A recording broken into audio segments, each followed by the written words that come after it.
अब हम लोग डिस्कस करते हैं यहाँ पे principle of superposition of charges. देखो बहुत सिंपल सी बात है। जैसे मान लो आपके पास में क्यू नॉट चार्ज है। क्यू नॉट चार्ज का मतलब क्या होता है? बेसिकली ये आपके पास में क्या होता है, टेस्ट चार्ज होता है ना। इसको हम लोग क्या बोलते हैं यहाँ पे, टेस्ट चार्ज। तो this is called as your test charge, है ना। इसको हम लोग क्या नाम देते हैं यहाँ पे, टेस्ट चार्ज का नाम देते हैं। ये टेस्ट चार्ज आपका ऑलवेज पॉजिटिव होता है। मतलब ये जो टेस्ट चार्ज होता है ना, सिंपल सी बात समझो, ये यूनिट मैग्नीट्यूड का होता है। मतलब इसकी जो वैल्यू होती है तो 1 कूलाम होगी या तो 1 माइक्रो कूलाम होगी। मतलब बाकी के चार्जेस को रिपेल कर सकते हैं बट ये किसी चार्ज को रिपेल नहीं कर सकता। अब देखो जैसे ये Q1 प्लस का है, मान लो ये Q2 भी आपका प्लस का है, Q3 भी प्लस का है ना। तो ये Q1 इस क्यू नॉट को ऐसे रिपेल कर रहा होगा, Q2 भी इस क्यू नॉट को ऐसे रिपेल करेगा, ठीक है। ये Q3 वाला भी इस क्यू नॉट को इस तरीके से रिपेल करेगा, और ये जो Qn है ये भी इस क्यू नॉट को क्या करेगा, इस तरीके से रिपेल करेगा। तो ये जो आपका क्यू नॉट है ना, इस क्यू नॉट पे जो नेट फोर्स लग रही है, इस क्यू नॉट पे जो नेट फोर्स लग रही है वो किसकी वजह से, देखो जीरो मतलब कौन सा, मतलब क्यू जीरो मतलब क्यू नॉट है ना। तो क्यू नॉट पे 1 की वजह से, क्यू नॉट पे 2 की वजह से, क्यू नॉट पे 3 की वजह से, क्यू नॉट पे n की वजह से, इन सब सारी फोर्सेस को जोड़ दो आप लोग। फोर्स होंगी यहाँ पे, है ना, फोर्स लग रही है ना यहाँ पे। तो सारी की सारी फोर्स तो लग रही है, तो F लिख दो आप इनको, F मतलब फोर्सेस लग रही है ना यहाँ पे। सारी की सारी फोर्सेस का वेक्टर सम कर दो। वेक्टर सम कैसे करते हैं भी सिखा दूंगा। देखो the net force on a given charge जैसे कौन सा था आपके पास में, टेस्ट चार्ज था। तो इस टेस्ट चार्ज पे जो नेट फोर्स आपको निकालनी थी ना, आपको वेक्टर सम ही तो करना पड़ा सारी की सारी फोर्सेस का। बस इस तरीके से principle of superposition of charges होता है। जैसे क्वेश्चन ले लेते हैं और फिर समझते हैं इस बात को ज़्यादा तरीके से, है ना। ये बोल रहा है 3 point charges Q -4Q and 2Q, है ना। मतलब 3 चार्जेस आपके पास में, Q हो गया, -4Q हो गया, 2Q हो गया, are placed at the vertices of an equilateral triangle. Equilateral triangle मतलब जिसकी तीनों साइड बराबर है। देखो LL है ना, तीनों की तीनों, ठीक है। ABC ऑफ साइड L, मतलब तीनों साइड इसकी बराबर है। इन the figure obtain the expression of the magnitude of the resultant electric force acting on the charge Q। बस Q चार्ज पे आप लोग का रिजल्टेंट नेट फोर्स कितना लग रहा होगा। बहुत सिंपल सी बात है यार। देखो ये भी प्लस का 2Q है ना, और ये Q है, तो ये वाला जो प्लस होगा, देखो ये इसको इस तरीके से रिपेल कर देगा, नहीं कर देगा, यस सर। ये तो इसको इस तरीके से रिपेल कर देगा ना। मान लो इसको मैं बोल देता हूँ ये F1 फोर्स है आप लोग की, ये प्लस का 2Q इस Q को रिपेल कर देगा ना। ये प्लस है, ये भी प्लस ही है, Q तो प्लस ही है, इसको रिपेल कर देगा। और ये वाला माइनस इस Q को अपनी तरफ अट्रैक्ट कर देगा इस तरीके से। तो इसको हम लोग F2 फोर्स बोल देते हैं यहाँ पे। समझ पा रहे हो बात को? अच्छा, इक्विलेटरल ट्रायंगल है तो हर एंगल कितना होगा, ये एंगल भी आपका 60 होगा, ये एंगल भी कितना होगा बताओ आपको, 60 होगा, और ये एंगल भी कितना होगा सर, 60 होगा। और ये बचा हुआ एंगल कितना हो जाएगा आप लोग का, 120 डिग्री। क्योंकि देखो एक लाइन पे बने हुए एंगल का सम कितना होता है, 180। जैसे ये लाइन होती है ना कोई, तो लाइन पे बने हुए एंगल का सम कितना होता है, 180। तो अगर ये 60 हो गया तो ऑब्वियसली बात है ये 120 तो होगा ना, इस तरीके से, ठीक है। अब देखो ये ए पॉइंट पे दो फोर्सेज जा रही हैं। एक फोर्स आपकी ऐसे इस तरीके से F1 जा रही है, और एक फोर्स आप लोग की इस तरीके से क्या जा रही है, F2 जा रही है। इनके बीच का एंगल कितना है, 120 डिग्री का एंगल है, ठीक है। तो अब हमें नेट फोर्स निकालने, तो नेट फोर्स यहाँ बीच से जा रही होगी आप लोग की, बीच से मतलब 60 डिग्री के एंगल पे नेट फोर्स जा रही होगी आप लोग की, इस तरीके से, है ना। अभी नेट फोर्स कैसे निकालेंगे, पहले हम F1 फोर्स निकाल लेते हैं। देखो F1 फोर्स जब आप निकालोगे ना, तो F1 फोर्स कैसे निकालोगे, फोर्स का फॉर्मूला क्या होता है भाई, फोर्स का तो सिंपल सा ही फॉर्मूला होता है KQ1Q2 अपॉन में कितना R² होता है, इस तरीके से। यही तो फोर्स का फॉर्मूला होता है ना। तो अब देखो फोर्स का फॉर्मूला निकालना है, तो के Q1 की जगह पे कितना रख दोगे बताओ आप लोग। देखो Q1 की जगह पे अगर आप रखोगे, तो Q1 की जगह पे ध्यान समझना, मान लो ना अब इन दो चार्जेस पे निकाल दो, ठीक है। तो इसको मैं पहला चार्ज बोल देता हूँ, ये मान लो Q1 चार्ज है आपका पहला वाला, और ये चार्ज हमारे पास में Q2 है दूसरा वाला बोल दिया। इन दो चार्जेस के बीच में लग रही है ना फोर्स 1, तो पहला चार्ज कितना हो गया बताओ आप लोग का, Q हो गया। दूसरा वाला चार्ज कितना हो गया बताओ आप लोग का, 2Q हो गया। अपॉन में इनके बीच की डिस्टेंस कितनी है बताओ, L, तो L का स्क्वायर हो जाएगा। तो कितना बन गया बताओ आप लोग का, K Q2। देखो 2 तो आपका ऐसे ठीक है, Q इंटू Q कितना हो गया बताओ, Q² हो गया कि नहीं हो गया। और अपॉन में कितना चल रहा है आप लोग का, L² तो चल ही रहा है। इसको मैं ऐसे लिख सकता हूँ, तो 2 को आगे लिख दो, साथ में क्या चल रहा है आप लोग का, KQ² अपॉन में कितना, L² आ जाएगा, ठीक है। अब देखो हम लोग फोर्स 2 निकाल लेते हैं। फोर्स 2 किस किस की वजह से लग रही है उसको भी लिख देते हैं। देखो फोर्स 2 लगेगी आप लोग की इस वाले चार्ज की वजह से, इस वाले चार्ज की वजह से, प्लस माइनस भूल जाओ। तो क्या करोगे आप लोग, के पहला वाला चार्ज क्या ले लेते हैं, इसको Q ले लेते हैं। तो चार्ज कितना हो जाएगा बताओ, Q हो जाएगा, है ना। चार्ज कितना हो जाएगा आपके पास में, Q। और दूसरा वाला चार्ज कितना है बताओ हमारे पास में, 4Q हो जाएगा। अपॉन में कितना आ जाएगा आप लोग का, इनके बीच की डिस्टेंस कितनी है, वापस इनके बीच की डिस्टेंस L² हो जाएगी। तो कितना आ जाएगा देखो के, अब इसको हम सॉल्व करेंगे तो कितना आ जाएगा, 4Q इंटू Q कितना आ जाएगा आप लोग का, Q², और साथ में कितना आ जाएगा आपके पास में, L² आ जाएगा। कितनी बात आपको समझ में आ रही है। अब यहाँ से अगर आप एक चीज़ देखो ना, तो इस 4 को मैं आगे लिख देता हूँ, साथ में Q² अपॉन L² को मैं थोड़ी देर के लिए यहाँ पे लिख लेता हूँ, ठीक है। अब अगर आप ना इस KQ² को F मान लो थोड़ी देर के लिए, अगर मैं इसको बोलता हूँ कि इसको हम लोग क्या मान लेते हैं, F मान लेते हैं, इसको थोड़ी देर के लिए मैं F मान लेता हूँ, ठीक है। तो देखो ऊपर वाली फोर्स 2F हो जाएगी, नहीं हो जाएगी, और नीचे वाली फोर्स कितनी हो जाएगी बताओ, 4F हो जाएगी, नहीं हो जाएगी, इस तरीके से। ये वाली 2F हो जाएगी, ये वाली 4F हो जाएगी आपके पास में। तो अब अगर आपको नेट फोर्स निकालनी है ना, तो नेट फोर्स निकालने के लिए पता क्या करोगे, यहाँ पे अंडर रूट में क्या आ जाएगा, A² मतलब पहली वाली फोर्स, तो पहली वाली फोर्स कितना है बताओ आप लोगों के पास। ठीक है, पहली वाली फोर्स मतलब कौन सा है हमारे पास में 2F फोर्स, तो 2F का स्क्वायर कर लो। दूसरी वाली कितनी है हमारे पास में 4F, तो 4F का स्क्वायर कर दो और प्लस में कितना आ जाएगा हमारे पास में 2। पहली वाली फोर्स कितनी है 2F और दूसरी फोर्स कितनी है 4F और इनके बीच का एंगल कितना है 120, तो कितना आ जाएगा cos 120 आ जाएगा आपके पास में। ठीक है, तो इसको सॉल्व करोगे तो कितना आ रहा होगा, देखो इसके सॉल्व करके हमारे पास में वैल्यू आ रही है 2 का स्क्वायर कितना हो जाएगा 4F स्क्वायर प्लस में 4 का स्क्वायर कितना हो जाएगा 16F स्क्वायर आ जाएगा ये हमारे पास में। 2 से कितना हो जाएगा आप लोग का 4F इंटू एफ कितना हो जाएगा F स्क्वायर। अब cos 120 की वैल्यू कितनी होती है ना -1/2 होती है, कैसे निकला देखो cos 120 की वैल्यू निकालनी है ना, तो क्या लिख सकते हैं हम लोग इसको cos 90 + 30 लिख सकते हैं, नहीं लिख सकते बताओ। अब cos 120 को ना और cos 90 + 30 कितना होता है cos 30 हो जाएगा, क्योंकि 90 + थीटा थीटा ही हो जाता है ना। तो cos 30 और cos 30 की वैल्यू कितनी होती है आप लोग की 1/2 हो जाती है। समझ पा रहे हो बात को, cos 90 + 30 की वैल्यू कितनी होती है। अब मतलब सॉरी ये माइनस का cos 30 होता है ना, माइनस आ जाता है नहीं वाला साइन, तो माइनस साइन 30 आ जाएगा। cos 30 किसके बराबर हो जाता है माइनस, क्योंकि cos चेंज हो जाता है 90 ना, तो माइनस का sin 30 और माइनस sin 30 कितना आ जाता है माइनस का 1/2। तो अगर आप इसको सॉल्व करो तो ये 2 टाइम्स कैंसिल हो जाएगा, इससे इस तरीके से कैंसिल हो जाएगा नहीं आप लोग का, इसमें तो कोई दिक्कत नहीं होगी आपको। देखो ये इस तरीके से कैंसिल हो गया था ना आप लोग का 2 4 अच्छा ये 2 2 4 4 2 4 4 16 भी है ना, 2 2 4 4 4 16 नहीं है, 16 है ये। ठीक है 16 है, तो ये 2 से कितना टाइम कैंसिल हो जाएगा 8 टाइम कैंसिल हो जाएगा, इसमें तो कोई दिक्कत है ही नहीं। तो बस अब इसको सॉल्व कर लो कितना बन जाएगा, देखो ये F square plus F square कितना बन जाएगा आपके पास में 2F स्क्वायर बन जाएगा, है ना। इस बात को तो आप समझ गए होंगे, एफ स्क्वायर है। देखो रूट वाले 4 अलग ले लेते हैं हम लोग, क्या दिक्कत है इसमें। देखो ये जो चीज़ आई थी ना इसको अलग लिख लेते हैं, बताओ इसको अलग लिख लेते हैं और बाकी की जो चीज़ें हैं उसको भी अलग अलग लिख लेते हैं। ये F square plus F square plus F square, F square कितना हो जाएगा, देखो अलग अलग रूट, देखो जो रूट में चल रहा है उसको अलग लिखते हैं। रूट का है ना, रूट में क्या क्या अलग है बताओ, 4 अलग है, 4 को अलग लिख दिया, प्लस में ये रूट में 16 है उसको अलग लिख लेते हैं, प्लस में ये रूट में देखो यहाँ 2 8 आ जाएगा ना, तो माइनस का कितना आ जाएगा बताओ 8 भी आ जाएगा आप लोग का। देखो cos 90 + 30 बन गया था, 90 + 30 किस में होता है सेकंड क्वाड्रेंट में, सेकंड में तो साइन cos नेगेटिव ही होता है ना, तो इसमें माइनस का 8 आ जाएगा आपका। ठीक है माइनस का 8 आ जाएगा हमारे पास में। ठीक है तो ये 4 हो गया 16 हो गया। ठीक है तो ये बन गया ना हमारे पास में 4 + 16, ये माइनस का 8 हो गया, क्योंकि यहाँ माइनस प्लस का माइनस हो जाएगा ना, तो माइनस प्लस का माइनस हो गया। ठीक है माइनस का 8 हो जाएगा, साथ में देखो F square plus F square 2F square और प्लस का एफ स्क्वायर और आ जाएगा, तो कितना हो जाएगा बताओ आप लोग का। देखो F square plus F square कितना हो गया 2F स्क्वायर हो गया, और साथ में माइनस एफ स्क्वायर भी तो चल रहा है ना हमारे पास में, तो सिंपल कितना बचेगा बताओ, ये इंटू में ये बचेगा आप लोगों का। देखो यहाँ का एफ स्क्वायर प्लस यहाँ का एफ स्क्वायर कितना बन गया हमारे पास में 2F स्क्वायर बन गया, माइनस तो आगे आ गया था ना आप लोग का। ठीक है देखो मैं इसको ऐसे समझाता हूँ, ऐसे करके इसको रुको, ऐसे में आप कंफ्यूज अगर हो रहे हो तो रूट में ऐसे चल रहा था ना, देखो 2F का स्क्वायर चल रहा था हमारे पास में। ठीक है प्लस में कितना चल रहा था आप लोग का 4F का स्क्वायर चल रहा था हमारे पास में। ठीक है और क्या बच रहा है आप लोग का 2F इंटू में F चल रहा था, क्योंकि पहली वैल्यू कितनी थी बताओ, पहले वाली की वैल्यू थी 2F, सॉरी 2 और यहाँ पे 2F, क्योंकि देखो 2AB √a² + b² + 2AB होता है ना, तो 2 इंटू में 2F, फिर इंटू में कितना हो जाएगा बताओ आप लोग का, इंटू में हो जाएगा हमारे पास में 4F और साथ में कितना cos 120, और cos 120 कितना होता है माइनस का 1/2, अभी मैंने आपको बता दिया। तो कितना आ जाएगा देखो √2F² कितना आ जाएगा 4F स्क्वायर, 4 का कितना हो जाएगा 16F² हो जाएगा। अब देखो यहाँ पे अगर आप सॉल्व करो ना 2 2 4 4 4 से कितना आ जाएगा आप लोग का 16 आ जाएगा, साथ में एफ स्क्वायर तो चल ही रहा है ना हमारे पास में, 2 2 4 4 4 4 16 और एफ इंटू एफ कितना हो जाएगा एफ स्क्वायर। cos 120 की वैल्यू कितनी हो जाएगी माइनस का 1/2 और यहाँ प्लस चल रहा है मान लो। ठीक है तो अंडर रूट में कितना आ जाएगा देखो ये आ जाएगा 4F स्क्वायर प्लस में 16F स्क्वायर। ये अब देखो ये 2 से कितने टाइम कैंसिल हो गया 8 टाइम कैंसिल हो गया, तो माइनस का कितना बचेगा बताओ आप लोग का, माइनस का 8F स्क्वायर ही तो बचेगा यहाँ पे। ये बात समझ में आई कि नहीं आई आपको, है ना। इस बात को समझ में आ गई कि नहीं आ गई। देखो F square plus F square था और ये वाला एफ स्क्वायर चल रहा था हमारे पास में, माइनस का 8F स्क्वायर भी बचेगा ये। ठीक है इस तरीके से अब दोनों में क्या कॉमन आ गया, देखो एफ स्क्वायर कॉमन आ जाएगा, तो रूट में क्या बच रहा है आप लोग का, ये भी रूट में ही होगा, रूट में एफ स्क्वायर तो कॉमन, इसमें भी देखो एफ स्क्वायर इसमें भी एफ स्क्वायर कॉमन आ गया, तो यहाँ कितना बचेगा 4।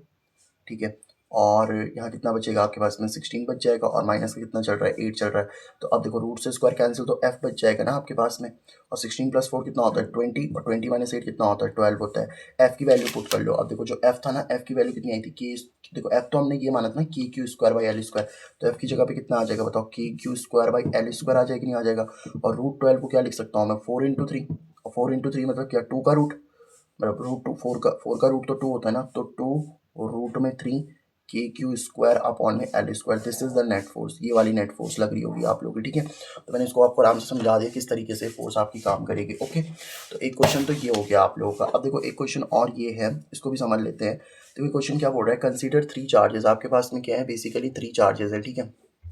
3 चार्जेस कौन कौन से हमारे पास में, Q1 Q2 Q3 each equal to Q। अब at the vertices of an इक्व ट्राइंगल, एक इक्विलेटर ट्राइंगल है आप लोग का, मतलब साइड ऑब्वियस ही बात है, यहाँ पे भी एल एल एल ही रही होगी आप लोग की, ठीक है। What is the force on charge Q। अभी जैसे Q चार्ज है ना, तो ऑब्वियस ही बात है जो चार्ज इनका है ना Q1 Q2 Q3 वालों का, वही चार्ज इस Q का भी है। मतलब अगर इन सबका चार्ज आप लोग Q मान के चल लेते हो, पॉजिटिव का Q मान के चल लो, क्योंकि इनका दे ही रखा है कि इन सबका चार्ज Q है, तो इस वाले का चार्ज भी कितना हो जाएगा, Q हो जाएगा। अब सोचो ये वाला Q1 इस Q को ऐसे रिपेल कर देगा कि नहीं कर देगा, बताओ। जिस फोर्स से रिपेल करेगा मैं F1 बोल देता हूँ, ये वाला भी इसको ऐसे इस तरीके से रिपेल कर देगा, ये वाला है ना जो इस तरीके से Q2, ये भी तो इसको रिपेल करेगा, ये भी प्लस ये भी प्लस, तो इस तरीके से रिपेल कर देगा फोर्स F2, और ये वाला भी इसको इस तरीके से रिपेल कर देगा, इसको हम लोग क्या बोलते हैं यहाँ पे F3 बोल देते हैं, ठीक है। सेंट्रॉइड मतलब यहाँ पे जो ट्राइंगल का सेंटर होगा यहाँ पे, है ना। सेंट्रॉइड का मतलब ऐसे होता है कि जो मीडियन को मिलाने वाले, मीडियन समझते हो ना, जैसे ये वर्टिसेस से मैंने एक लाइन डाल दी, इस वर्टिसेस से एक लाइन डाल दी और इस वर्टिसेस से एक लाइन डाल दी, तीनों कहाँ पे मीट करी, यहाँ पे, तो उसको सेंट्रॉइड बोलते हैं। तो ये जो चार्ज रखा हुआ है ना, इसमें हमें फोर्सेज निकालनी है, ठीक है। तो पहले काम करते, देखो ये पॉइंट था आप लोग का, इस पर 3 फोर्सेज लग रही है। एक फोर्स आप लोग की F1 लग रही है, एक फोर्स कौन सी लग रही है बताओ आप लोग की, F2 फोर्स लग रही है, और एक फोर्स कौन सी लग रही है हमारे पास में, F3 फोर्स लग रही है, इस तरीके से लग रही है ना। अब बस देखो सिंपल सी बात है, इसको आप निकाल सकते हो, किस तरीके से निकालोगे आप इसको, बहुत सिंपल है। देखो अगर 3 फोर्सेस हैं, देखो एक पॉइंट पे बने हुए सारे एंगल का सम कितना होता है, 180 होता है, तो ये एंगल भी कितना 120 हो जाएगा, ये एंगल भी कितना 120 हो जाएगा, और ये एंगल भी कितना हो जाएगा हमारे पास में 120 हो जाएगा, ठीक है। अब मैं काम करता हूँ, ये जो F2 फोर्स है ना आप लोग की, F2 फोर्स, ये F2 फोर्स को निकाल लेता हूँ, ठीक है। मान लो यहाँ से यहाँ तक ये O पॉइंट है, बीच में O पॉइंट है, यहाँ से यहाँ तक इसकी डिस्टेंस x होगी, तो O पॉइंट की यहाँ से यहाँ तक डिस्टेंस भी कितनी होगी, x ही होगी। तो O पॉइंट की यहाँ से यहाँ तक डिस्टेंस भी कितनी होगी बताओ आप लोग की, x ही होगी, सारी x ही तो होंगी, सारी डिस्टेंसेस सेम मान ली ना मैंने। तो मैं F2 फोर्स निकाल लेता हूँ। तो F2 फोर्स के लिए क्या फॉर्मूला होता है, फोर्स का फॉर्मूला होता है K। F2 फोर्स किसकी वजह से लग रही थी बताओ, इस चार्ज की वजह से और इस चार्ज की वजह से, तभी तो F2 फोर्स लगी ना। तो कौन कौन चार्ज है, Q और Q, तो K Q स्क्वायर हो जाएगा अपॉन में इनके बीच की डिस्टेंस कितनी है बताओ, x स्क्वायर हो जाएगी। F3 फोर्स अगर आप निकालना चाहो तो F3 फोर्स कैसे निकल जाएगी बताओ आप लोग की। F3 फोर्स अगर आप निकालोगे ना, तो देखो इस वाले चार्ज और इस वाले चार्ज की वजह से F3 फोर्स निकल रही है, तो वो भी कितनी हो जाएगी, K Q स्क्वायर अपॉन में कितना हो जाएगा, x स्क्वायर हो जाएगा कि नहीं हो जाएगा बताओ। समझ पा रहे हो आप इस बात को, कितना हो जाएगा, के क्यू स्क्वायर अपॉन में कितना आ जाएगा हमारे पास में, एक्स स्क्वायर आ जाएगा, ठीक है। तो F3 फोर्स सेम ही आ जाएगी ना, के क्यू, तो दोनों सेम फोर्सेज, तो मैं इसको थोड़ी देर के लिए F बोल देता हूँ, ठीक है। अब दो फोर्सेज अगर F होती हैं, तो उनका अगर आप नेट निकालना चाहोगे ना, नेट फोर्स, तो नेट फोर्स कितनी आ जाएगी बताओ। अच्छा F3 फोर्स तो हमने निकाल दी, F1 फोर्स भी निकाल लेते हैं, ठीक है। तो F1 फोर्स इस चार्ज और इस चार्ज के बीच में तो सेम ही आएगी, Q और Q चार्ज है ना, तो के क्यू स्क्वायर अपॉन में कितना आ जाएगा, एक्स स्क्वायर आ जाएगा। अब जैसे कि F2 F3 फोर्स थी ना, तो इनका नेट बीच से निकल रहा होगा आप लोग का, नेट तो इनका बीच से निकल रहा होगा ना हमारे पास में। तो अगर इनका नेट निकालना है तो क्या करते हैं, पहली वाली फोर्स का स्क्वायर, दूसरी वाली फोर्स का भी स्क्वायर, दोनों तो एफ एफ ही है ना, F2 और F3। F2 और F3 के बीच का देख रहे हैं हम लोग 2AB, यानी कि फर्स्ट फोर्स सेकंड फोर्स, और उनके बीच का एंगल कितना 120, कॉस 120 कितना होता है, माइनस का 1/2 अभी बताया मैंने आपको।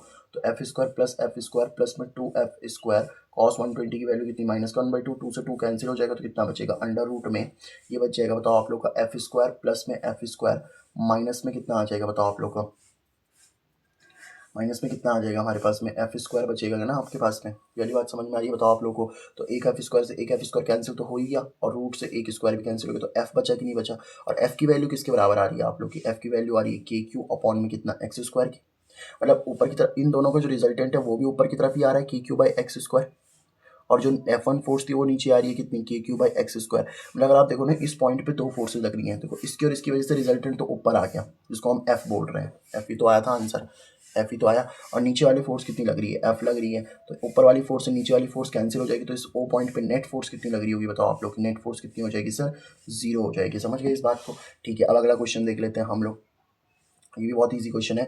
ये बोल रहा है 4 पॉइंट चार्जेस हैं आपके पास में, QA QB QC and QD are located at the corner of a square ABCD at 10 centimeter. एक आप लोग के पास में स्क्वायर है इस तरीके से, है ना। स्क्वायर आपको क्या दे रखा है, ABCD, ये आपके पास में एक ABCD स्क्वायर दे दिया, ठीक है। Are located at the corner of a square ABCD of side 10 centimeter, side से क्या ही लेना देना, कोई बात नहीं, चलो 10 सेंटीमीटर की साइड है ये, ठीक है।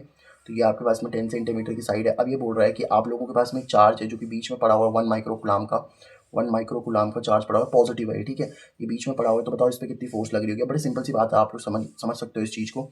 चार्जेस कौन कौन से रखे हुए हैं, पहले यहाँ पे ए, जो ए वाला है ना आप लोग का, जैसे चलो ए मान लेते हैं, इसको डी माना था हमने, कोई बात नहीं। ए पे कितना चार्ज रखा हुआ आप लोगों का 2 माइक्रोकूलाम का। बी पे कितना चार्ज रखा हुआ बताओ आप लोगों ने, माइनस का 5 माइक्रोकूलाम का, ठीक है। और सी पे कितना चार्ज रखा है आप लोगों ने 2 माइक्रोकूलाम का।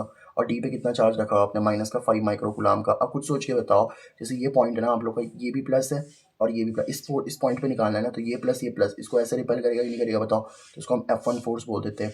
अब देखो ये भी प्लस है और ये भी प्लस है, तो ये भी इसको रिपेल कर देगा। अब देखो डिस्टेंस सेम होगी ना, यहाँ से यहाँ तक, जैसे मान लो ये O पॉइंट है, यहाँ से यहाँ तक डिस्टेंस अगर x है, तो यहाँ से यहाँ तक डिस्टेंस भी कितनी होगी, x ही होगी, क्योंकि O तो बीच में आ रहा है ना आप लोग का। अब देखो ये 2 का, देखो जब आप कौन सी फोर्स निकाल रहे थे, F1 फोर्स, तो चार्ज कौन से है, देखो फोर्स का फॉर्मूला क्या होता है यार, फोर्स का फॉर्मूला होता है K Q1 Q2 अपॉन में कितना R², यही तो होता है ना। अब जब आप इस वाले के लिए, जब आप देखो ओ पे जो F1 फोर्स थी वो किसकी वजह से लग रही थी, प्लस का 2 प्लस का 1 डिस्टेंस x, यहाँ पे +2 प्लस, अब जब F2 फोर्स लग रही है, देखो F1 फोर्स देखो चाहे F2 फोर्स देखो, जब F1 फोर्स थी तो किसकी वजह से लग रही थी, प्लस का 2 प्लस का 1 और x डिस्टेंस पे। अब जब F2 फोर्स लग रही है वो भी किस पे लग रही है, प्लस का 2 प्लस का 1 और x डिस्टेंस पे। दोनों फोर्सेस सेम हो जाएंगी नहीं हो जाएंगी बताओ, तो एक दूसरे को कैंसिल कर देंगी। ऐसे देखो ना, ये माइनस का ये प्लस का, इसको अपनी तरफ अट्रैक्ट कर देगा बताओ। अब ये डिस्टेंस भी कितनी बोल देते हैं हम लोग, x बोल देते हैं। अब अगर आप इसको x डिस्टेंस बोल दोगे तो सोचो ना, चार्ज कितना है माइनस का 5, ये कितना चार्ज है 1, और डिस्टेंस कितनी है x। यहाँ पे भी देखो ये इस माइनस वाला इसको अपनी तरफ खींच लेगा, तो चार्ज कितना है माइनस का 5 और डिस्टेंस कितनी हो जाएगी x, और दूसरा वाला चार्ज कितना है 1, तो ये डिस्टेंस भी कितनी है x। मतलब सारी फोर्सेज आपकी इक्वल होंगी और अपोजिट होंगी, तो एक दूसरे को कैंसिल कर देंगे। तो नेट फोर्स ऑन q जो आ रही होगी ना बेटा आपकी, नेट फोर्स ऑन q वो कितनी आ रही होगी हमारे पास में सर, 0 आ रही होगी। समझिए इस बात को। तो इस तरीके से आप क्वेश्चन 20 को भी सॉल्व कर सकते हो, ठीक है। तो this is a very much easy question, ठीक है। अब मैं आपको एक क्वेश्चन करवा रहा हूँ, इस क्वेश्चन को करते हैं और फिर आपको बात ज़्यादा समझ में आ जाएगी, ठीक है।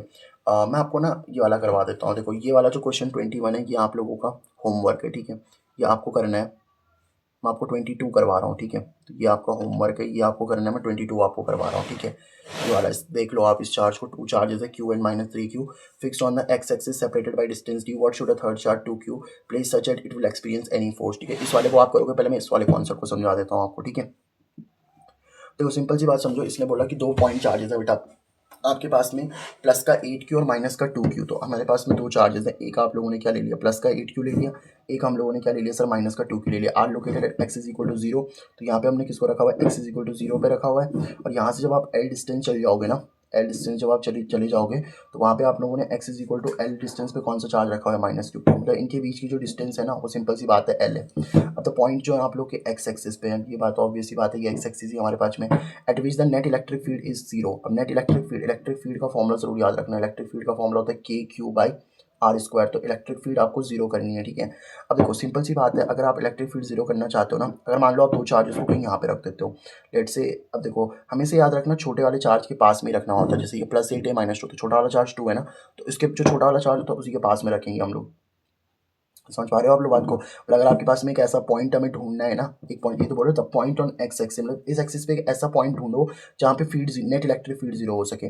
तो अगर आपको नेट इलेक्ट्रिक फील्ड 0 करनी है ना, तो आप पॉइंट हमेशा क्या करना, छोटे वाले चार्ज के पास में ढूंढना। अब देखो अगर मान लो यहाँ पे मैं पॉइंट बोल देता हूँ कि यहाँ पे पॉइंट है, कोई P पॉइंट। अब सोचना जरा, ये प्लस का है तो प्लस से P पॉइंट पर इलेक्ट्रिक फील्ड अवे हो जाएगी नहीं हो जाएगी, यस सर, इसको हम E1 बोल देते हैं। माइनस की तरफ ही होती है, माइनस की तरफ ही होती है, तो इस तरीके से यहाँ पे इलेक्ट्रिक फील्ड कितनी हो जाएगी, E2। यहाँ इलेक्ट्रिक फील्ड कभी 0 नहीं हो सकती, दोनों इलेक्ट्रिक फील्ड सेम डायरेक्शन में, तो इलेक्ट्रिक फील्ड 0 नहीं हो सकती। अब रखना आप लोग को छोटे वाले के पास ही में, तो इलेक्ट्रिक फील्ड मान लो यहाँ पे देख लेते हैं बाहर की साइड, ये प्लस का P पॉइंट पे इलेक्ट्रिक फील्ड अवे हो जाएगी नहीं हो जाएगी सर, यस सर, इसको E1 बोल देते हैं।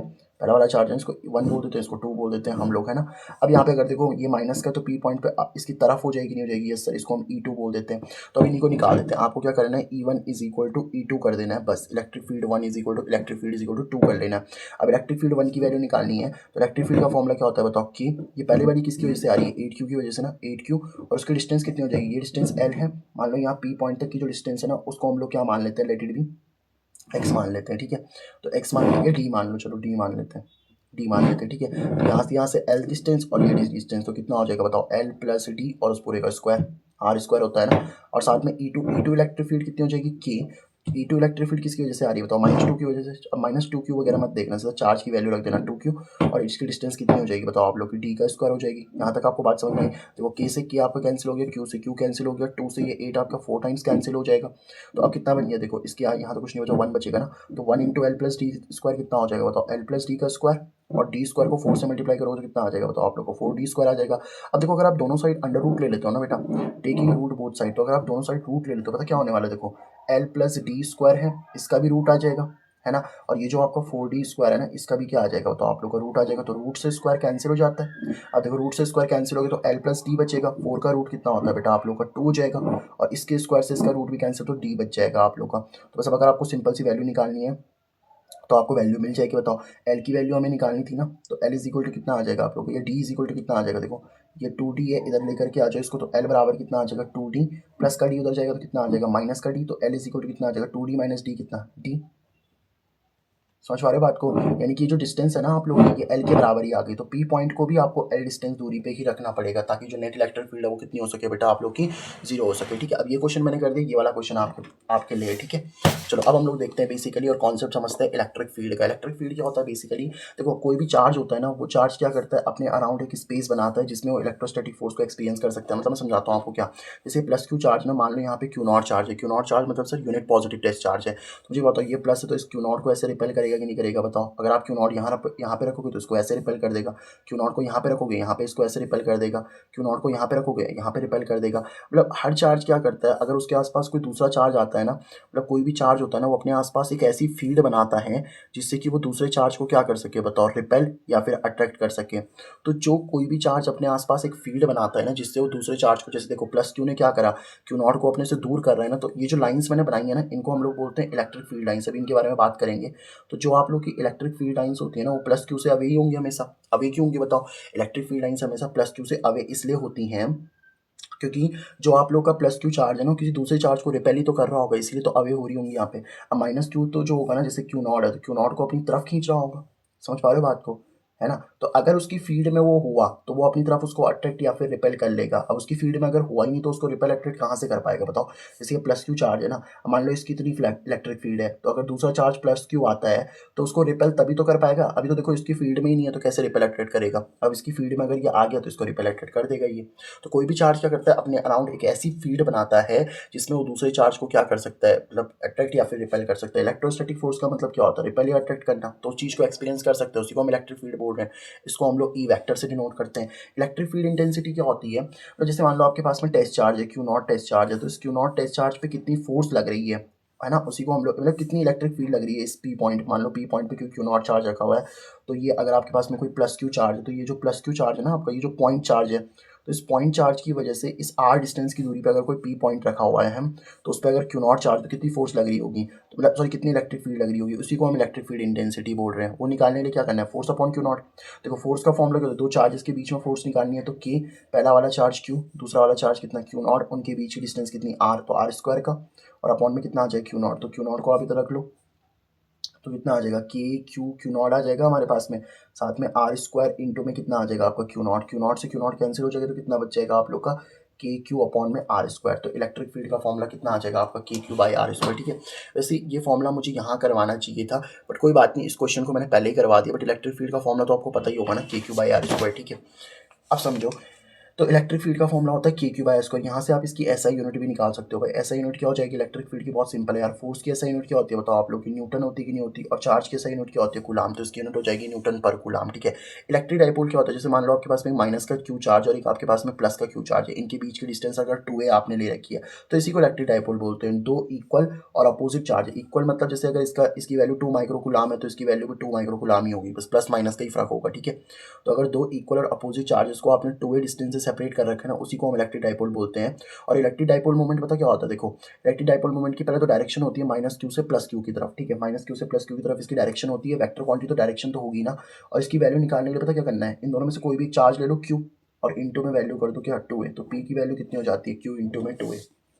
समझे आप इस बात को, ठीक है। तो ये वाला क्वेश्चन आप करोगे, ठीक है।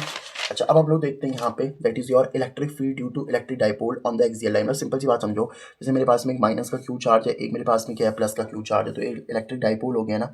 और मान लो यहाँ पे इसकी एक्सिस पे हमने कोई पॉइंट रखा हुआ है पी, तो इस पी पॉइंट पे इलेक्ट्रिक फील्ड हमको निकालनी है, ठीक है। अब ऑब्वियसली बात है, इलेक्ट्रिक डाइपोल के बीच की टोटल डिस्टेंस कितनी होती है बताओ आप लोग की, 2a होती है कि नहीं होती, तो ये डिस्टेंस ए, ये डिस्टेंस भी कितनी हो जाएगी बताओ आप लोग की, ए हो जाएगी सर। अब पी पॉइंट पे हमें इलेक्ट्रिक फील्ड निकालनी है ना, तो प्लस क्यू की वजह से इसको मैं क्या करता हूँ फर्स्ट चार्ज बोल देता हूँ, इसको मैं सेकंड चार्ज बोल देता हूँ। तो देखो प्लस की वजह से इलेक्ट्रिक फील्ड ऐसे से अवे होगी कि नहीं होगी, इसको हम लोगों ने E2 बोल दिया। माइनस की तरफ ही होती है तो इसको हम लोगों ने E1 बोल दिया यहाँ पे, ठीक है। अब सिंपल सी बात समझो कि माइनस क्यू से टोटल डिस्टेंस कितनी हो जाएगी इस पी पॉइंट की। देखो मैं समझाता हूँ आपको, ये डिस्टेंस R है और इसमें एक्स्ट्रा इसमें A चल रहा है ना यहाँ पे, तो ये कितनी डिस्टेंस हो जाएगी आप लोग की R प्लस ए। भाई अगर ये टोटल 2 है तो ये A प्लस से हो जाएगी, तो A और A हो जाएगी। तो अगर इतनी डिस्टेंस R है तो उसमें A जोड़ दो तो R प्लस ए हो जाएगी। और प्लस क्यू के लिए कितनी हो जाएगी बताओ आप लोग की, प्लस क्यू की इस पी पॉइंट से पता कितनी डिस्टेंस हो जाएगी। देखो यहाँ से यहाँ तक R है, आपको A पीछे आना पड़ेगा ना, तो ये डिस्टेंस कितनी हो जाएगी आप लोग की R माइनस। तो पता है इसमें गेम इसी का है बस। देखो माइनस क्यू के लिए डिस्टेंस R प्लस ए है और प्लस क्यू के लिए डिस्टेंस कितनी है R माइनस ए, बस आपको इतना पता होना चाहिए, ठीक है। और E2 इलेक्ट्रिक फील्ड ज़्यादा होगी ऑब्वियसली बात, क्योंकि प्लस क्यू इसके पास में रखा हुआ है, ठीक है। तो नेट इलेक्ट्रिक फील्ड निकालनी है तो क्या करोगे, E2 माइनस में E1। E2 की वैल्यू कितनी है बताओ आप लोग की, के क्यू। इलेक्ट्रिक फील्ड का फॉर्मुला आपने पढ़ लिया ना, इलेक्ट्रिक फील्ड का क्या फॉर्मुला होता है बताओ, के क्यू अपॉन में कितना R स्क्वायर होता है। तो ये फॉर्मुला हम लोगों ने रख दिया यहाँ पे, क्या दिक्कत है। अब देखो के क्यू अपॉन में R स्क्वायर, R की वैल्यू कितनी हो जाएगी बताओ आप लोग की, के क्यू अपॉन में R स्क्वायर। तो R की वैल्यू कितनी है बताओ हमारे पास में, जो पहला देखो सेकंड वाला चार्ज है उसके लिए डिस्टेंस कितनी है, सेकंड वाला चार्ज ना प्लस क्यू, तो प्लस क्यू के लिए कितनी इलेक्ट्रिक फील्ड। देखो ये समझो कि प्लस क्यू चार्ज है और ये माइनस क्यू चार्ज है। फर्स्ट वाला तो माइनस क्यू ले रहे हैं, सेकंड वाला प्लस क्यू ले रहे हैं ना हम लोग। तो फर्स्ट वाले चार्ज के लिए कितनी वैल्यू आ रही है बताओ, R माइनस ए, सॉरी R प्लस ए, फर्स्ट वाला है। और सेकंड वाला कितना है, R माइनस ए। तो R माइनस ए का स्क्वायर और R प्लस ए का स्क्वायर, इलेक्ट्रिक फील्ड की वैल्यू रख दी।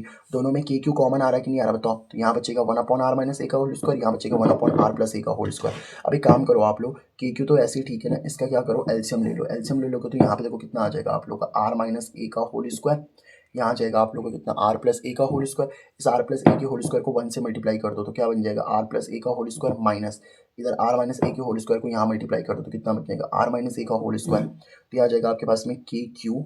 इसमें सॉल्व करोगे तो ए प्लस बी का होल स्क्वायर लगाओ जरा, ए स्क्वायर प्लस में बी स्क्वायर प्लस में कितना 2ab माइनस में इसमें भी जरा आप ए प्लस बी का होल स्क्वायर लगाओ तो कितना बचेगा, आर स्क्वायर प्लस में ए स्क्वायर माइनस में कितना 2ra हो जाएगा आप लोग का। और देखो साइन भी अगर हम इसमें लगा देना तो साइन भी खोल देंगे। इसमें काम करो, इसको r माइनस ए को और r प्लस ए को मैंने एक साथ लिख दिया, दोनों का स्क्वायर सेम ही चल रहा है ना, तो इसके स्क्वायर को मैं एक साथ लिख देता हूँ, ठीक है। अब बस अब आपको क्या करना है पता है, ये माइनस साइन खोलो जरा। तो माइनस साइन खोलोगे तो क्या हो जाएगा, देखो या मतलब ब्रैकेट खोलना है, आर स्क्वायर प्लस में ए स्क्वायर प्लस में कितना 2ra, ये माइनस का कितना हो जाएगा बताओ आप लोग का, आर स्क्वायर प्लस माइनस का फिर से कितना हो जाएगा, माइनस का ए स्क्वायर माइनस माइनस का कितना हो जाएगा बताओ, प्लस का 2ra हो जाएगा। और इसमें देखो अगर आप लोग तो ए माइनस बी, ए प्लस बी का फॉर्मुला लग रहा है, यानी कि ए स्क्वायर माइनस बी स्क्वायर का फॉर्मुला लग रहा है, साथ में स्क्वायर तो चली रहा है। अब जो कट रहा है उसको काट दो, आर स्क्वायर से r square cancel, a square से a square cancel, 2ra plus 2ra कितना होता है बताओ, 4ra। तो के क्यू इंटू में कितना आ जाएगा आप लोग का 4ra, साथ में कितना आ गया बताओ आप लोग का, आर स्क्वायर माइनस में कितना आ जाएगा बेटा आप लोग का, तो आर स्क्वायर की पावर 2 है तो आर की पावर 4 हो जाएगा और ए की पावर भी कितना हो जाएगा 4, 2 2 4 होता है ना। अब ए जो होता है बेटा आप लोग का आर से बहुत छोटा होता है ना, यहाँ पे अगर आप देख लो तो ए की जो वैल्यू है वो आर से बहुत छोटी होती है ना। और अगर ऐसा सीन होता है तो हम लोग क्या बोल सकते हैं, देखो इसको एक चीज़ एक कम और कर सकते हैं हम लोग, क्यू ऐसे, ठीक है। 4 देखो एक आर से एक आर तो कैंसिल ही हो गया, तो आर क्यू बचेगा के क्यू और साथ में कितना बचा है आप लोग का 4a बचा होगा और अपॉन में आर क्यू बचा होगा। एक काम और कर सकते हैं, देखो के क्यू आपका ऐसे, ठीक है, 4a को मैं ऐसे लिख सकता हूँ बताओ 2 इंटू 2a, क्योंकि 2 इंटू 2a 4a तो हो जाएगा, अपॉन में आर क्यूब चल ही रहा है। इससे फायदा क्या हुआ पता है, q इंटू 2a कितना होता है बताओ आप लोग का, तो ये वाला 2 मैंने आगे लिख दिया, k को मैंने एज इट इज लिख दिया और ये जो q इंटू 2a होता है ये p होता है, अभी मैंने आपको बताया था, तो ये आर क्यूब हो जाएगा 2kp upon are cube. p कहाँ से, इलेक्ट्रिक डाइपोल मोमेंट होता है ना। तो देखो जो आप लोग की electric field on the axial line आ रही है ना, तो electric field on axial line कितनी आ रही है तो आप लोग की 2kp अपॉन में कितना आ रहा है सर आप लोग का आर क्यूब आ रहा है, ठीक है। आई होप आपको ये वाली बात समझ में आ चुकी होगी, ठीक है। तो ये हो गई हमारे पास में electric field on the axial line. अब हम लोग देख लेते हैं यहाँ पे electric field due to electric dipole on equatorial line. Simple सी बात है, इक्वेटोरियल लाइन का मतलब होता है 90 डिग्री पे। अब जैसे माइनस क्यू चार्ज है प्लस क्यू चार्ज है, इनके बीच की टोटल डिस्टेंस कितनी रही होगी बताओ आप लोग की, 2a रही होगी कि नहीं रही होगी, है ना।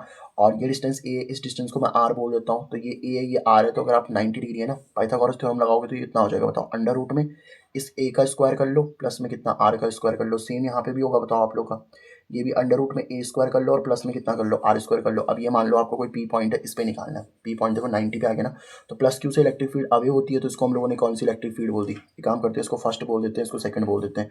तो इलेक्ट्रिक फील्ड सेकंड की वजह से हो जाएगी और ये इलेक्ट्रिक फील्ड किसकी वजह से हो जाएगी, फर्स्ट की वजह से। ये एंगल में थीटा मान लेता हूँ, ये थीटा है, और अगर मैं यहाँ पे एक लाइन खींच देता हूँ ना तो एक जेड बनता हुआ दिख रहा है आप लोग को ऐसे, ये जेड बनता हुआ दिख रहा होगा, ये थीटा, तो ये भी कितना हो जाएगा थीटा और ये भी कितना हो जाएगा आपका थीटा। अब आप इस पॉइंट को जरा इमेजिन करो, ये पी पॉइंट है आप लोगों का, है ना। इस पर आपकी कुछ इलेक्ट्रिक फील्ड बन रखी है, एक तो E2 इलेक्ट्रिक फील्ड बन रखी है आपकी, एक इस तरीके से E1 इलेक्ट्रिक फील्ड बन रखी है, यहाँ पे कुछ आप लोग की लाइन बना रखी है मैंने, ये एंगल कितना है आपका थीटा, ये एंगल कितना है थीटा। अब देखो अगर आप देखोगे ना E2 के साथ वाला अगर थीटा होता है ना तो उसको हम लोग क्या लिखते हैं E2 कॉस थीटा लिखते हैं।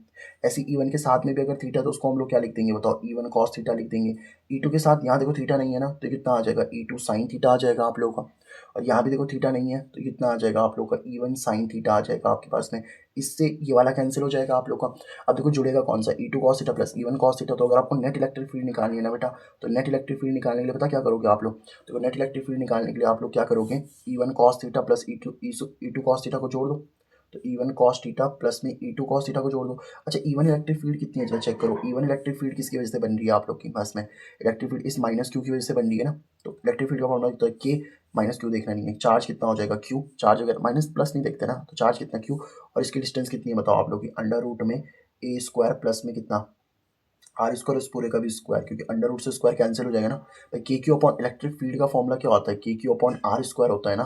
तो आर तो इनके बीच की ये डिस्टेंस है तो स्क्वायर भी तो करना पड़ेगा। तो क्या बन जाएगा के क्यू अपॉन में कितना ए स्क्वायर प्लस आर स्क्वायर। ये इलेक्ट्रिक फील्ड फर्स्ट की वजह से आ रही है। इलेक्ट्रिक फील्ड सेकंड की वजह से कितनी आ रही होगी बताओ। ये भी आ रही होगी सर के क्यू अपॉन में इनके बीच की डिस्टेंस कितनी है बताओ अंडर रूट में ए स्क्वायर। सेकंड चार्ज तो यही है ना ए स्क्वायर प्लस आर स्क्वायर इनका भी स्क्वायर हो जाएगा। अंडर रूट से स्क्वायर कैंसिल तो कितना बच गया बताओ आप लोग का के क्यू अपॉन में कितना ए स्क्वायर प्लस आर स्क्वायर बचेगा कि नहीं बचेगा। तो यहाँ से आप देखो E1 और E2 दोनों सेम ही आ रही है ना। सेम आ रही है तो इसको थोड़ी देर के लिए ई लिख लेते हैं हम लोग। अब ई लिख दिया तो E1 प्लस E2 कितना हो जाएगा ई कॉस थीटा प्लस में ये भी कितना बन जाएगा बताओ आप लोग का ई कॉस थीटा ही तो बन जाएगा। E plus E cos theta plus E cos theta कितना हो जाएगा बताओ आप लोग का 2 ई कॉस थीटा हो जाएगा हमारे पास में। तो अब देखो सिंपल सी बात समझो नेट इलेक्ट्रिक फील्ड निकालनी है ना आप लोग को। तो कितना आ रहा है 2 ई कॉस थीटा आ रहा है कि नहीं आ रहा। बस इसकी वैल्यू पुट करो 2 ऐसे ठीक है। इलेक्ट्रिक फील्ड की वैल्यू कितनी आ रही है बताओ के क्यू अपॉन में ए स्क्वायर प्लस में आर स्क्वायर। भाई ई की वैल्यू तो ये लिखी है ना हम लोगों ने। अच्छा कॉस थीटा क्या होता है। कॉस थीटा देखो अगर आप यहाँ पे इस ट्राइंगल में देख लो ना इस सॉरी ट्राइंगल में तो कॉस थीटा क्या होता है आपके पास में। कॉस थीटा होता है बेस अपॉन हाइपोटेनस। तो cos theta is equal to base. Base कितना है बताओ आप लोग का ए और हाइपोटेनस क्या होता है 90 के सामने वाला यानी कि कितना अंडर रूट में ए स्क्वायर प्लस आर स्क्वायर। तो ये वैल्यू आप लोग पुट कर लो यहाँ पे। तो कितना आ जाएगा ए अपॉन में अंडर रूट में ए स्क्वायर प्लस में आर स्क्वायर हो जाएगा। तो यहाँ से अगर आप देखोगे ना तो क्यू इंटू में 2 इंटू में ए तो क्यू 2 ए पी हो जाएगा। साथ में के तो चल ही रहा है आप लोग का। और क्या हो जाएगा ए स्क्वायर प्लस आर स्क्वायर इसकी पावर कुछ नहीं है तो 1 लिख सकते हैं इंटू में ए स्क्वायर प्लस आर स्क्वायर इसकी पावर क्या लिख सकते हैं हम लोग 1/2 लिख सकते हैं। अब आपको 1/2 प्लस 1 करना है तो 1 प्लस 2 इंटू 1 कितना 2 अपॉन में 2 तो 3/2 आ गया कि नहीं आ गया बताओ। ये तो आ गया हमारे पास में। तो कितना आ जाएगा के पी अपॉन में के स्क्वायर प्लस आर स्क्वायर दोनों सेम ही है ना तो ए स्क्वायर प्लस आर स्क्वायर रख दिया हम लोगों ने। और इनकी 1 प्लस 1/2 जोड़ करके कितना आ रहा था बताओ आप लोग का 3/2 आ रहा था सर है ना। तो 3/2 आ रहा है। ए तो बहुत छोटा होता है आप लोग का। ए अगर आर से बहुत छोटा है तो ए तो लगभग 0 हो गया तो ये तो 0 हो गया। तो क्या बचा आप लोग का के पी अपॉन में आर स्क्वायर की पावर कितना 3/2। तो 2 से 2 कैंसिल तो कितना बच गया बताओ आप लोग का के पी अपॉन आर क्यू बचा कि नहीं बचा। तो this is the net electric field on the equatorial line किसकी वजह से और कितनी आ रही है वो के पी अपॉन आर क्यूब आ रही है। अगर आप ध्यान से देखो ना इस चीज़ को तो एक्सियल पे कितनी इलेक्ट्रिक फील्ड लाइन आ रही थी आप लोग की 2 के पी अपॉन आर क्यूब और इक्वेटोरियल पे कितनी आ रही है के पी अपॉन आर क्यूब। तो जो एक्सियल पे इलेक्ट्रिक फील्ड होती है ना इक्वेटोरियल का जस्ट डबल होती है आप ऐसा भी कह सकते हो ठीक है। अब हमें क्या निकालना है basically torque on a dipole in a uniform electric field. जैसे यूनिफॉर्म इलेक्ट्रिक फील्ड मतलब एक समान यूनिफॉर्म इलेक्ट्रिक फील्ड है आप लोग की। अब इसमें टॉर्क निकालना देखो सिंपल सी बात ये है जैसे ये प्लस क्यू चार्ज है ना अगर आपने कोई चार्ज इलेक्ट्रिक फील्ड में रखा हुआ है ना प्लस का तो प्लस क्यू पे क्या करती है इलेक्ट्रिक फील्ड अपनी डायरेक्शन में एक फोर्स लगाती है। कितनी फोर्स लगाती है वो फोर्स होती है आप लोग की क्यू इंटू ई अगर वो प्लस का क्यू चार्ज है तो। और अगर माइनस का क्यू चार्ज है वो अपनी डायरेक्शन में लगाएगी है ना टुवर्ड्स इट्स ओन डायरेक्शन या towards the direction of electric field towards the direction of electric field की डायरेक्शन में फोर्स लगेगी। अब माइनस क्यू है तो वो अपने से दूर भगा देगी इस तरीके से देखो माइनस क्यू है ना तो अपने से दूर भगा देगी वो। प्लस क्यू को तो अपनी तरफ खींचती है माइनस क्यू को अपनी तरफ। अब सोचो ना एक चार्ज को ऐसे खींचिए एक चार्ज को ऐसे खींचिए तो ये चार्ज आपका रोटेट करने लग जाएगा। डाइपोल ही तो है इनके बीच की डिस्टेंस 2a ले लो ना तो ये डाइपोल ही तो एक तरीके से तो डाइपोल आपका रोटेट करने लग जाएगा इस तरीके से है ना। तो प्लस क्यू माइनस क्यू और इनके बीच की डिस्टेंस कितनी है आप लोग की 2a। अच्छा एक काम करते हैं यहाँ पे अगर मैं एक परपेंडिकुलर डाल दूँ तो ये एंगल कितना बन जाएगा बताओ आपका 90 बन जाएगा नहीं बन जाएगा। Yes sir this is the angle 90। अब अगर आप एक काम करो इस ट्राइंगल को पकड़ लेते हैं ओ ए बी पकड़ लेते हैं हम लोग है ना। तो ये अगर मेरे पास में ट्राइंगल है ओ ए बी मतलब मेरे कहने का मतलब ये है ना प्लस क्यू चार्ज को इलेक्ट्रिक फील्ड अपनी ओर खींचती है और माइनस क्यू को अपने से दूर भेजती है। माइनस क्यू को इतनी फोर्स से भेजेगी माइनस का क्यू भी फोर्स से। बस सिंपल सी बात ये है फोर्स इतनी लगती है मतलब किसी भी चार्ज को अगर आपने इलेक्ट्रिक फील्ड में रखा हुआ है ना तो इस तरीके से होता है ठीक है। अब ये एंगल कितना है बताओ आप लोग का 90 है। ये डिस्टेंस कितनी है 2 है। अगर मैं इस ट्राइंगल में साइन थीटा लगाता हूँ तो साइन थीटा कितना होता है बताओ आप लोग का। साइन थीटा होता है परपेंडिकुलर अपॉन हाइपोटेनस। तो sine theta is equal to perpendicular कितना दिख रहा है आप लोग को ओ ए ये तो निकालना ही है।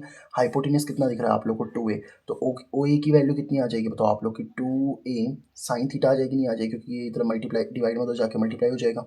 मतलब ये जो परपेंडिकुलर आ रहा है ना बेटा आप लोग को कितना आ रहा है, ये आ रहा है 2a साइन थीटा। पता है ऐसा क्यों किया, क्योंकि हमें टॉर्क निकालना था ना। टॉर्क का जो फॉर्मूला होता है वो होता है फोर्स इनटू में कितना, परपेंडिकुलर डिस्टेंस, ठीक है, that is the formula for torque. तो टॉर्क इज इक्वल टू कितना होता है, force into perpendicular distance. Force कितनी लगेगी, तो मैंने कहा ना कोई भी चार्ज अगर आप रखते हो तो उस पर फोर्स कितनी लगती है, क्यू इंटू ई।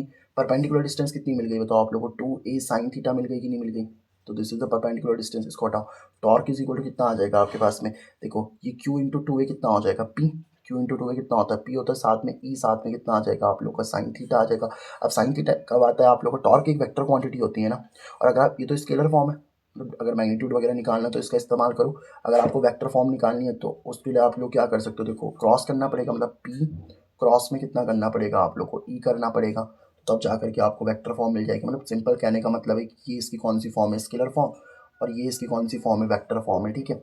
अच्छा अब आता है आपके पास में कि एक स्टेबल इक्विलिब्रियम और अनस्टेबल इक्विलिब्रियम। डाइपोल जो ये जो आप लोग का टॉर्क लग रहा है ना ये डाइपोल पे, तो स्टेबल इक्विलिब्रियम में कब होता है, अनस्टेबल में कब होता है। देखो जैसे ये माइनस, जैसे सिंपल सी बात है, माइनस क्यू चार्ज अभी यहाँ रखा हुआ है, प्लस क्यू चार्ज अभी यहाँ रखा हुआ है, तो माइनस क्यू से प्लस क्यू की तरफ आपका पी होता है कि नहीं होता, बिल्कुल होता है सर। तो यानी कि जो इलेक्ट्रिक फील्ड है ना, इलेक्ट्रिक फील्ड की डायरेक्शन में ही तो पी है भाई। एक बात बताओ, ये थीटा किसके बीच का एंगल होता है, पी और ई के बीच का एंगल। तो यहाँ पे जो टॉर्क लग रहा है ना आप लोग का, टॉर्क का फॉर्मूला क्या होता है बताओ आप लोग का, पी ई साइन थीटा होता है।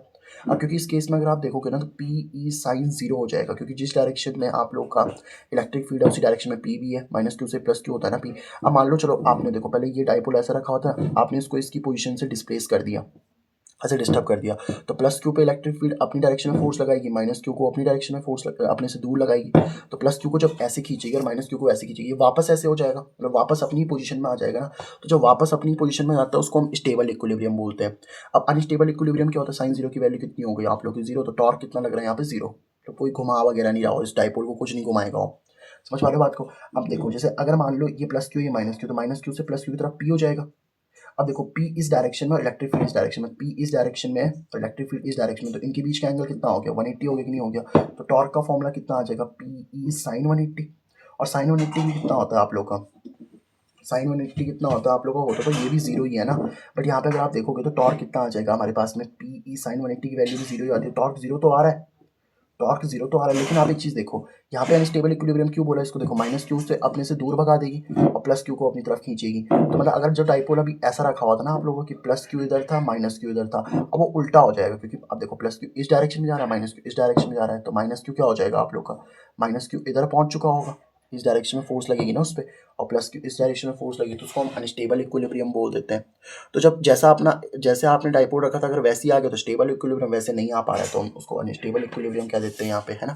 अब आता है बेसिकली हमारे पास में क्या, properties of electric field lines. ये भी बहुत इंपॉर्टेंट पार्ट है आप लोग का। Properties of electric field lines क्या कहती हैं, देखो इलेक्ट्रिक फील्ड लाइंस जो होती है ना, ओरिजिनेट होती है पॉजिटिव चार्ज और टर्मिनेट हो जाती है नेगेटिव चार्ज है। मतलब सिंपल सी बात ये है कि जैसे आपका पॉजिटिव चार्ज है, ये नेगेटिव चार्ज है, तो पॉजिटिव से इलेक्ट्रिक फील्ड लाइन निकलेंगी, नेगेटिव की तरफ जाएंगी, पॉजिटिव से निकल के नेगेटिव की तरफ, पॉजिटिव से निकल के नेगेटिव की तरफ, है ना। ये पॉजिटिव से नेगेटिव की तरफ इलेक्ट्रिक फील्ड लाइंस निकल जाएंगी, मतलब पॉजिटिव से निकलती है हमेशा, ठीक है। और किसकी तरफ चली जाती हैं आप लोग की, नेगेटिव की तरफ चली जाती हैं। पहली तो प्रॉपर्टी ये होती है, इलेक्ट्रिक फील्ड लाइंस कभी भी एक दूसरे को इंटरसेक्ट नहीं करती। मतलब जैसे दो इलेक्ट्रिक फील्ड लाइंस होती है ना आप लोग की, जैसे मान लो ये दो इलेक्ट्रिक फील्ड लाइंस कभी भी इंटरसेक्ट नहीं कर सकती। पता है ऐसा क्यों, देखो जैसे मान लो ये पॉइंट है ना, अब ये इलेक्ट्रिक फील्ड मान लो यहाँ जा रही है, ये इलेक्ट्रिक फील्ड यहाँ जा रही है, ठीक है। जहाँ जा रही है उधर ही डायरेक्शन होती है। तो अगर आप देखो ये पॉइंट देखो, इस पर अगर आप एक टेंजेंट बनाते हो, टेंजेंट का मतलब क्या होता है, जो सिर्फ एक ही लाइन को छूकर, मतलब जैसे ये पॉइंट है ना, पॉइंट को एक ही, मतलब एक ऐसी लाइन जो पॉइंट को सिर्फ एक ही पॉइंट पे टच करती है, एक ऐसी लाइन जो कर्व को सिर्फ एक ही पॉइंट पे टच करती है, उसको हम टेंजेंट बोलते हैं, ठीक है। तो अगर ये इस डायरेक्शन में आप टेंजेंट बनाओगे और इस डायरेक्शन में टेंजेंट बनाओगे, क्योंकि इलेक्ट्रिक फील्ड इसी डायरेक्शन में जा रही है ना, तो आप देखो इस पॉइंट पे दो डायरेक्शन होगी कि नहीं होगी बताओ। तो अगर इलेक्ट्रिक फील्ड लाइन आपकी इंटरसेक्ट करेंगी तो वहाँ पे दो डायरेक्शन हो जाएंगी, जो कि पॉसिबल होता ही नहीं है, ठीक है। अब density shows strength of electric field line, simple सी बात ये है ना, जैसे मान लो यहाँ पे कुछ इलेक्ट्रिक फील्ड लाइन्स निकल रही हैं आप लोग इस तरीके से, है ना, इस तरीके से इलेक्ट्रिक फील्ड लाइन्स कुछ निकल रही हैं। अब मान लो मेरे पास में एक, मैंने यहाँ पे इस तरीके से गोला रखा और यहाँ पे मैंने इस तरीके से एक गोला रखा। अब अगर आप ध्यान से देखोगे इस चीज़ को, तो इसमें से देखो अगर कुछ और इलेक्ट्रिक फील्ड लाइंस निकाल लेते हैं हम लोग, है ना, या अगर हम सेम ही निकाले तो कोई भी दिक्कत नहीं है। जैसे ये वाला तो बड़ा हो गया आप लोग का। देखो मैं एक चीज़ आपको समझाता हूँ, जैसे मान लो एक हमने इतना बड़ा एरिया लिया और इतना ही बड़ा एरिया और भी लेते हैं और इसमें से इलेक्ट्रिक फील्ड लाइंस पास करवा रहे हैं हम लोग, ठीक है। तो इलेक्ट्रिक फील्ड लाइंस अगर हम लोग पास करवाएंगे ना इस तरीके से, तो अगर आप ध्यान से देखोगे तो इलेक्ट्रिक फील्ड लाइंस जो यहाँ पे पास वाला है ना, उसके पास में ज़्यादा इलेक्ट्रिक फील्ड लाइंस हैं, और ये जो दूर वाला है इसके पास में इलेक्ट्रिक फील्ड लाइंस क्या है, कम है। तो अगर आप पॉजिटिव चार्ज के पास में होते हो ना, तो इलेक्ट्रिक फील्ड लाइंस ज़्यादा होंगी आप लोग की। अगर उससे दूर चले जाओगे तो इलेक्ट्रिक फील्ड लाइंस कम हो जाती हैं आप लोग की। इलेक्ट्रिक फील्ड लाइंस कभी भी क्लोज लूप नहीं बनाती, मतलब जैसे ये पॉजिटिव से निकलती हैं नेगेटिव की तरफ तो जाती हैं, पर वापस नेगेटिव से पॉजिटिव की तरफ नहीं आती, ठीक है। Number of lines is greater than magnitude, number of line is directly proportional to magnitude of charge. अब जितने बड़े बड़े चार्ज लो, जैसे मान लो अपने प्लस का 2 माइक्रो कूलम, सॉरी प्लस का 2 कूलम चार्ज लिया, तो मान लो उससे 2 इलेक्ट्रिक फील्ड लाइंस निकल रही हैं। अगर प्लस का 5 कूलम का चार्ज ले लोगे तो उससे 5 इलेक्ट्रिक फील्ड लाइंस निकल जाएंगी। मतलब जितना बड़ा चार्ज होगा उतनी ज़्यादा इलेक्ट्रिक फील्ड लाइंस भी होती हैं आप लोग की, ठीक है। कहने का मतलब ये है बस। आई होप आपको बात समझ में आ रही होगी, ठीक है। अब देखो एक क्वेश्चन करते हैं हम लोग, क्वेश्चन नंबर 23 है आप लोग का। This is the most important question है आप लोग का, ये वाला भी है ना। अब इस क्वेश्चन को हम लोग करते हैं, ये क्वेश्चन मैंने एग्जैक्ट यहीं पे लिखा हुआ है, इसको समझ लेते हैं क्योंकि ऑलरेडी मैंने करवा रखा है ये क्वेश्चन। ये बोल रहा है an electron falls through a distance of 1.5 centimeter in a uniform electric field. एक यूनिफॉर्म इलेक्ट्रिक फील्ड है और वो 1.5 सेंटीमीटर की डिस्टेंस पे एक इलेक्ट्रॉन फॉल कर रहा है, ठीक है। इलेक्ट्रिक फील्ड का जो मैग्नीट्यूड दे रखा है ना, वो कितना दे रखा है, 2.0 × 10⁴ न्यूटन पर कूलम है। Direction of the field is reverse. अब डायरेक्शन ऑफ फील्ड आपने रिवर्स कर दिया, मतलब देखो प्लस से माइनस की तरफ इलेक्ट्रिक फील्ड होती है, अब यहाँ प्लस से माइनस की तरफ इलेक्ट्रिक फील्ड हो गई, ठीक है। Keeping its magnitude unchange, magnitude उसका सेम ही है, मतलब इलेक्ट्रिक फील्ड की जो वैल्यू ऑलरेडी 2.0 × 10⁴ न्यूटन पर कूलम ही है, ठीक है। बट अब एक आपका प्रोटॉन फॉल कर रहा है through the same distance, compute the time fall in each case. मतलब हमें बताना है कि जब इलेक्ट्रॉन इस इलेक्ट्रिक फील्ड में गिरेगा और प्रोटॉन इस इलेक्ट्रिक फील्ड में गिरेगा तो कितना टाइम पीरियड लगेगा आपका। देखो इलेक्ट्रिक फील्ड की आपको वैल्यू दे रखी है, कोई दिक्कत नहीं है, 2 × 10⁴ न्यूटन पर कूलम। एस यानी कि आपको डिस्टेंस दे रखी है कितनी, 1.5 सेंटीमीटर। चार्ज की value, mass of electron, mass of proton, ये सब आपको पता होता है, ठीक है। तो कोई सिंपल सी बात समझोगे आप लोग, न्यूटन का सेकंड लॉ ऑफ मोशन लगाओगे तो एफ इज इक्वल टू कितना होता है आप लोग का, एम ए। तो ए निकालोगे तो एफ बाई एम आ जाएगा, तो ए इज इक्वल टू फोर्स कितना लगता है, क्यू ई बाई। किसी भी चार्ज पार्टिकल पे जो फोर्स लगती है ना, इलेक्ट्रिक फील्ड में भी पढ़ाया मैंने आपको, इलेक्ट्रिक फील्ड में चार्ज पार्टिकल पे कितनी फोर्स लगती है, क्यू इंटू ई। तो क्यू ई अपॉन में एम आ जाएगा आप लोग को। इतनी बात समझ में आ गई। अगर आप इक्वेशन ऑफ मोशन निकालते हो, क्योंकि हमें बताना टाइम कितना लग रहा होगा, तो देखो एक इक्वेशन आप लोगों ने पढ़ी हुई है, s is equal to u t plus में हाफ ए टी स्क्वायर। तो देखो यू, जब ऑब्वियस सी बात है इलेक्ट्रॉन अभी यहाँ पे क्या होगा, स्टार्टिंग यू तो इनिशियल वेलोसिटी तो जीरो ही होगी, इंटू में टी हो जाएगा हाफ ए टी स्क्वायर। ए की जगह पे मैंने एक्सेलरेशन की जगह पे क्यू ई अपॉन एम रख दिया, इंटू में टी स्क्वायर तो चली रहा है आप लोग को, ठीक है। ये जीरो हो गया, हाफ इंटू में क्यू ई अपॉन में एम टी स्क्वायर हो गया, ठीक है। हाफ इंटू में क्यू ई, अब जीरो तो हटा देना, क्यू ई अपॉन में एम टी स्क्वायर हो गया। तो टी स्क्वायर की वैल्यू अगर आप ये सब चीज़ें यहाँ लेकर के जाओगे ना, 2 SM अपॉन क्यू ई हो जाएगा। तो टी इज इक्वल टू कितना हो जाएगा, अंडर रूट में 2 SM अपॉन में क्यू ई, और यही वैल्यू सब मैंने आगे पुट करनी।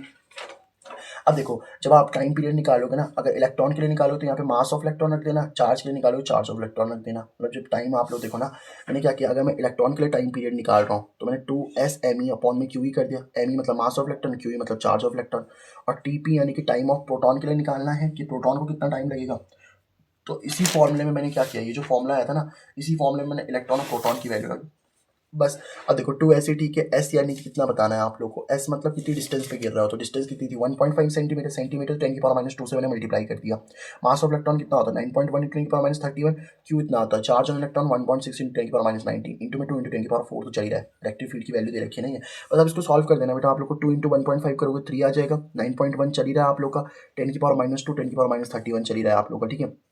इनसे पावर सॉल्व करनी है सिंपल, -2 -31 टेंडेंस सेम है। 3 को 9.1 से मल्टीप्लाई करोगे 27.3 आ जाएगा, साथ में नीचे 3.2 चल ही रहा है आप लोग का, एक पॉइंट के बाद एक डिजिट, पॉइंट के बाद खत्म हो गया ये तो, ठीक है। -31 -2 -33 हो जाता है, -19 + 4 माइनस का 15 हो जाएगा आप लोग का। अब देखो इसको जब आप काटोगे ना तो 2 से कट जाएगा बेटा 68 अपॉन इस तरीके से 34/4 बचता है लास्ट में, ठीक है। जब आप 273, देखो 273 को मैंने लगभग 272 मान लिया और 32 मान लिया, तो 2 से कैंसिल आउट हो गया, 273 को लगभग 272 मान लो ना। अब इसको 2 से कैंसिल आउट करोगे तो 4 जैसे 34/4 बच रहा होगा, उसको सॉल्व करोगे तो √8.5 बच जाएगा आप लोग का, है ना। और इस तरीके से कितना बचेगा, इसको आपने सॉल्व करा, देखो ये -15 था, ऊपर जाके +15 10⁻18 बच गया। 10⁻18 को मैं क्या लिख सकता हूँ, 10⁻9 का स्क्वायर लिख सकते हैं हम लोग को, दिक्कत थोड़ी है इसमें। और 2 से रूट कैंसिल हो जाएगा, 8.5 का रूट कितना होता है, लगभग 2.9 के बराबर। ये देखो 3 का स्क्वायर कितना होता है, 9 के बराबर होता है ना, 9 का रूट 3 के बराबर होगा। तो अगर आप लोग √8.5 ले लेते हो तो 3 से तो कम ही वैल्यू आनी है। तो इलेक्ट्रॉन के लिए कितना टाइम पीरियड लग रहा है, 2.9 × 10⁻9 सेकंड, ठीक है। ऐसी टाइम ऑफ प्रोटॉन के लिए भी आप निकाल सकते हो, ये सारी वैल्यूज मैंने कैलकुलेशंस करी हुई हैं। तो अगर आप कहीं भी कैलकुलेशन में फंसते हो ना, देखो मैंने क्या किया, टू डिस्टेंस आपको सेम दे रखी है, अब बस मास ऑफ प्रोटॉन 1.67 × 10⁻27 रख दिया मैंने, प्रोटॉन का भी चार्ज रख दिया 1.6 × 10⁻19, बाकी सारी वैल्यूज है। आप जब सॉल्व करोगे तो टाइम पीरियड कितना आ जाएगा, 1.3 × 10⁻7 सेकंड आ जाएगा आप लोग का, ठीक है। उसने ये बोला था एक्सेलरेशन ड्यू टू ग्रेविटी कितना होता है, वो तो आपको पता ही है 9.8 मीटर पर सेकंड स्क्वायर होता है, ठीक है। तो इस तरीके से आप लोग इस क्वेश्चन को भी सॉल्व कर सकते हो, एक इंपॉर्टेंट क्वेश्चन है इसलिए मैंने आपको समझा दिया, ठीक है सर। अच्छा, अब आते हैं और एक नेक्स्ट क्वेश्चन करते हैं आप लोग का। देखो क्या बोल रहा है हमारे पास में 2 पॉइंट चार्जेस है Q1 and Q2 of magnitude 10⁻⁸ coulomb and 10 की पावर, मतलब दो चार्जेस हैं आपके पास में, जैसे यहाँ पे Q1 चार्ज रखा हुआ है जिसकी वैल्यू कितनी है आपके पास में 10⁻⁸ कूलाम है, और दूसरा वाला कितना है माइनस का 10⁻⁸ कूलाम है, ठीक है। मतलब Q1 Q2 चार्ज आप लोग के रखे हुए हैं, ठीक है। And are placed in 0.1 meter, इनकी जो टोटल डिस्टेंस है इनके बीच की 0.1 मीटर है। तो ऑब्वियस सी बात है यहाँ से यहाँ तक की डिस्टेंस 0.05 मीटर हो जाएगी आप लोग की, और यहाँ से यहाँ तक की डिस्टेंस भी कितनी हो जाएगी बताओ, 0.05 मीटर हो जाएगी आप लोग की। मतलब 0.1 को आप 2 से डिवाइड कर लो ना, तो पॉइंट हटाओगे तो यहाँ एक 0 आ जाएगा, तो सॉल्व करोगे तो 0.05 ही तो आ रहा होगा, तो डिस्टेंस आपकी 0.05 आ रही है आप लोग, ठीक है। Calculate the electric field point A B C. अब कुछ पॉइंट आप लोग, जैसे ए पॉइंट है, इस ए पॉइंट पे इलेक्ट्रिक फील्ड निकालनी है। देखो ये प्लस का Q1 चार्ज है ना, तो इस पे इलेक्ट्रिक फील्ड ऐसे अवे लग रही होगी, है ना। इलेक्ट्रिक फील्ड जो ए वाला पॉइंट है उस पर 1 की वजह से अवे लगती है। अब जैसे कि माइनस वाला तो माइनस तो अपनी तरफ ही खींचेगा, तो अगर आपको ए पॉइंट पे इलेक्ट्रिक फील्ड निकालनी है ना, तो E1 में ए पे जो 1 की वजह से इलेक्ट्रिक फील्ड लग रही है Q1 वाले चार्ज की वजह से, और E2A इलेक्ट्रिक फील्ड का फॉर्मूला क्या होता है, K Q1/r², पहले वाले चार्ज की वजह से, और दूसरे वाले की वजह से KQ2/r²। के की वैल्यू 9 × 10⁻⁹, Q1 चार्ज कितना दे रखा है 10⁻⁸, Q2 चार्ज कितना है 10⁻⁸, दोनों के बीच की डिस्टेंस 0.05 ही है, ठीक है। 0.05 का स्क्वायर भी चल रहा होगा यहाँ पर, ठीक है। तो 0.05 का स्क्वायर है ना, 0.05 को क्या लिख सकते हैं बताओ हम लोग, देखो 5 लिख दिया मैंने, पॉइंट के बाद 2 डिजिट नीचे 100 लगा दिया, यहाँ पे 5/100 ही आ जाएगा आप लोग को, समझिए इस बात को, इस बात को समझ गए ना आप लोग। अब इसको सॉल्व करना है, 9 10⁻9 10⁻⁻8, 10⁻1 बचेगा, 10⁻9 है और माइनस का 8 कर लो तो 10⁻1 होगा, 10⁻1 कितना बचेगा 10 बचेगा। अब 9 × 10 कितना हो जाता है आप लोग का 90, है ना, और 5 से कितना हो जाएगा 25, और ये जो 100 × 100 है ऊपर चला जाएगा, समझिए इस बात को कैसे सॉल्व कर रहा हूँ मैं। देखो ये सिंपल तरीके से ना यार, ये देखो 9 × 10 कितना हो जाएगा आप लोग का 90 हो जाएगा। यहाँ कहीं पे सॉल्व कर दूँ मैं, देखो यहाँ पे सॉल्व कर लेते चलो, इस तरीके से सॉल्व कर सकते हैं इसको। तो कितना बन जाएगा ये 9 × 10 कितना हो जाएगा आपका 90 हो जाएगा, 5/5 कितना हो जाएगा 25, और ये 100 जो दो जीरो और 2 और जीरो, तो 4 जीरो हो गई ना, तो 4 जीरो 1 2 3 4 जीरो ऊपर पहुंच जाएंगे। इसको आप 5 से कैंसिल करोगे तो 18 आ जाएगा, 5 से 20 आ जाएगा, और 18 को 5 से डिवाइड करोगे ना तो 5 3 कितना 15 और 0.6, तो 3.6 आपका वैल्यू आ रही 10⁴ न्यूटन आ जाएगा, क्योंकि 10⁴ चल रहा है ना आपके पास में। अब ये भी 3.6 × 10⁴, इसको भी सेम सॉल्व करोगे तो चार्जेस तो सेम ही है ना, प्लस माइनस की कोई वैल्यू बात है ही नहीं। 3.6 × 10⁴, 3.6 × 10⁴ हो जाएगा आपके पास में, ठीक है। तो सॉल्व करो तो 7.2 × 10⁴ न्यूटन पर कूलाम आपकी वैल्यू आ जाएगी। कैसे आएगी ना, समझ गए ना, 3.6 × 10⁴ है, 3.6 × 10⁴, तो 10⁴ तो सेम ही रहेगा। अब 3.6 जोड़ दो 7.2 आ जाएगा आप लोग का, ठीक है। ऐसे अब आप एक बार बी के लिए निकालने के ट्राई करना, बी के लिए भी मैंने करवा के दिखा रखा है इस तरीके से पॉइंट बी पे, और जब आप इस सी पॉइंट पे निकालोगे ना, देखो ये आपका 60 डिग्री का एंगल है। अब सी पॉइंट पे देखो ये Q2 इसको अपनी तरफ अट्रैक्ट करेगा, और ये Q1 इसको इस तरीके से अपनी तरफ दूर कर देगा। अभी 60 के बाद इक्वलेटर ट्रायंगल है ना भाई, देखो तीनों साइड बराबर है कि नहीं बताओ, और इक्वलेटर ट्रायंगल का हर एंगल 60 डिग्री हो जाता है आप लोग का। अब अगर ये 60 डिग्री तो ये एंगल कितना होगा 120। इलेक्ट्रिक फील्ड तो सबकी वजह से सेम ही आ रही होगी ना। देखो ये चार्ज आप लोगों का कितना है 0.8, सॉरी 10⁻⁸ का डिस्टेंस 0.18, ये भी 10⁻⁸ का डिस्टेंस भी सेम ही है। तो अगर आप नेट इलेक्ट्रिक फील्ड निकालोगे तो E1 प्लस क्या करते हैं, ई का इसको पहले वाली इलेक्ट्रिक फील्ड का, देखो इसकी वजह से भी इलेक्ट्रिक फील्ड ई आ रही है, इसकी वजह से भी इलेक्ट्रिक फील्ड ई आ रही है, चार्जेस। देखो इलेक्ट्रिक फील्ड के लिए क्या फॉर्मूला होता है KQ/r² होता है ना आप लोग का। तो अगर Q सेम है और R सेम है तो फिर क्या दिक्कत है, Q और R तो सेम ही है ना, ये R डिस्टेंस Q तो सेम ही है। तो बस ये वाला फॉर्मूला होगा cos 120 हो जाएगा, cos 120 की वैल्यू -1/2 से 2 कैंसिल होगा, तो √2² बचेगा, स्क्वायर से रूट कैंसिल हो गया तो √2 ही बचेगा, और E√2 निकाल देना आप लोग। ऐसे पॉइंट भी एक बार ट्राई करना आप लोग, ठीक है। नहीं होगा तो फिर बता देना, तो हो जाएगा, बहुत ईजी है। क्वेश्चन नंबर 25 क्या बोल रहा है, which of the diagram correctly represent the electric field between the charge plate if a neutral conductor is plate. देखो सिंपल सी बात ही है ना, यहाँ पे सब जगह में पॉजिटिव से नेगेटिव तरफ दिखा रखा है, यहाँ पे कोई दिक्कत नहीं है। चलो यहाँ पे पॉजिटिव से नेगेटिव तरफ दिखा रखा है, इसमें तो सही है। अब यहाँ पे अगर आप देखोगे ना तो सिर्फ देखो न्यूट्रल कंडक्टर का मतलब क्या होता है, न्यूट्रल का मतलब होता है जितना नेगेटिव उतना पॉजिटिव चार्ज। अब जितना इस पे मान लो नेगेटिव चार्ज है उतना इस पे पॉजिटिव चार्ज भी होगा, न्यूट्रल का मतलब यही तो होता है। तो नेगेटिव वाला किसकी तरफ अट्रैक्ट होना चाहिए, पॉजिटिव की तरफ। देखो यहाँ पे देखो ना, ये नेगेटिव वाला देखो यहाँ पे प्लस चार्ज था, यहाँ पे माइनस चार्ज, तो प्लस से माइनस की तरफ तो इलेक्ट्रिक फील्ड बन ही रही है। लेकिन अगर इस न्यूट्रल वाले कंडक्टर में नेगेटिव चार्ज होता है और पॉजिटिव चार्ज, तो नेगेटिव देखो प्लस की तरफ अट्रैक्ट हो रहा है, पॉजिटिव भी नेगेटिव तरफ अट्रैक्ट हो रहा है, तो डी वाला ऑप्शन क्या हो जाएगा आप लोग का, सही हो जाएगा, ठीक है। तो इस तरीके से आप ये वाला क्वेश्चन भी कर सकते हो, कोई दिक्कत नहीं है इस क्वेश्चन में, बहुत ईजी क्वेश्चन है ये। अब अगला क्वेश्चन कर लेते हैं।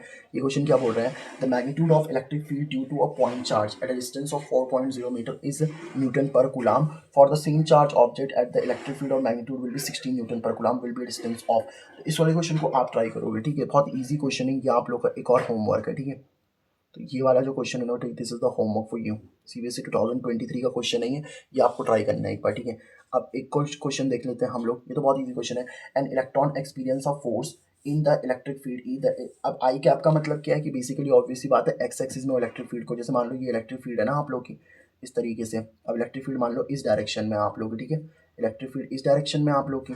और वो क्या बोल रहा है आप लोगों का कि in an electric field electric field E है, और इलेक्ट्रॉन क्या करता है एक एक्स पे, जैसे ये इलेक्ट्रॉन है तो अपने अपोजिट डायरेक्शन में फोर्स लगा देगा, तो ये आई कैप हो जाएगी नहीं हो जाएगी बताओ। तो इलेक्ट्रिक फील्ड क्या करती है, एक चार्ज पार्टिकल अगर वो प्लस चार्ज हो तो अपनी तरफ फोर्स लगाती है, माइनस तो अपने से दूर फोर्स लगा देगी। तो इलेक्ट्रिक फील्ड ई क्या करती है, अब हर चार्ज पे मतलब एक फोर्स लगाती है ना, वो फोर्स कितनी होती है बताओ। अगर नेगेटिव चार्ज तो माइनस का क्यू ही लिख दोगे आप लोग। तो फोर्स आपको दे रखी है शायद, फोर्स कितनी दे रखी है 1.6 इंटू में 10 की पावर माइनस का 16 न्यूटन। माइनस में क्यू यानी कि चार्ज, यानी किसका चार्ज, इलेक्ट्रॉन का चार्ज। इलेक्ट्रॉन का चार्ज कितना हो जाएगा, माइनस का 1.6 इंटू 10 की पावर माइनस 19, 10 की पावर माइनस 19।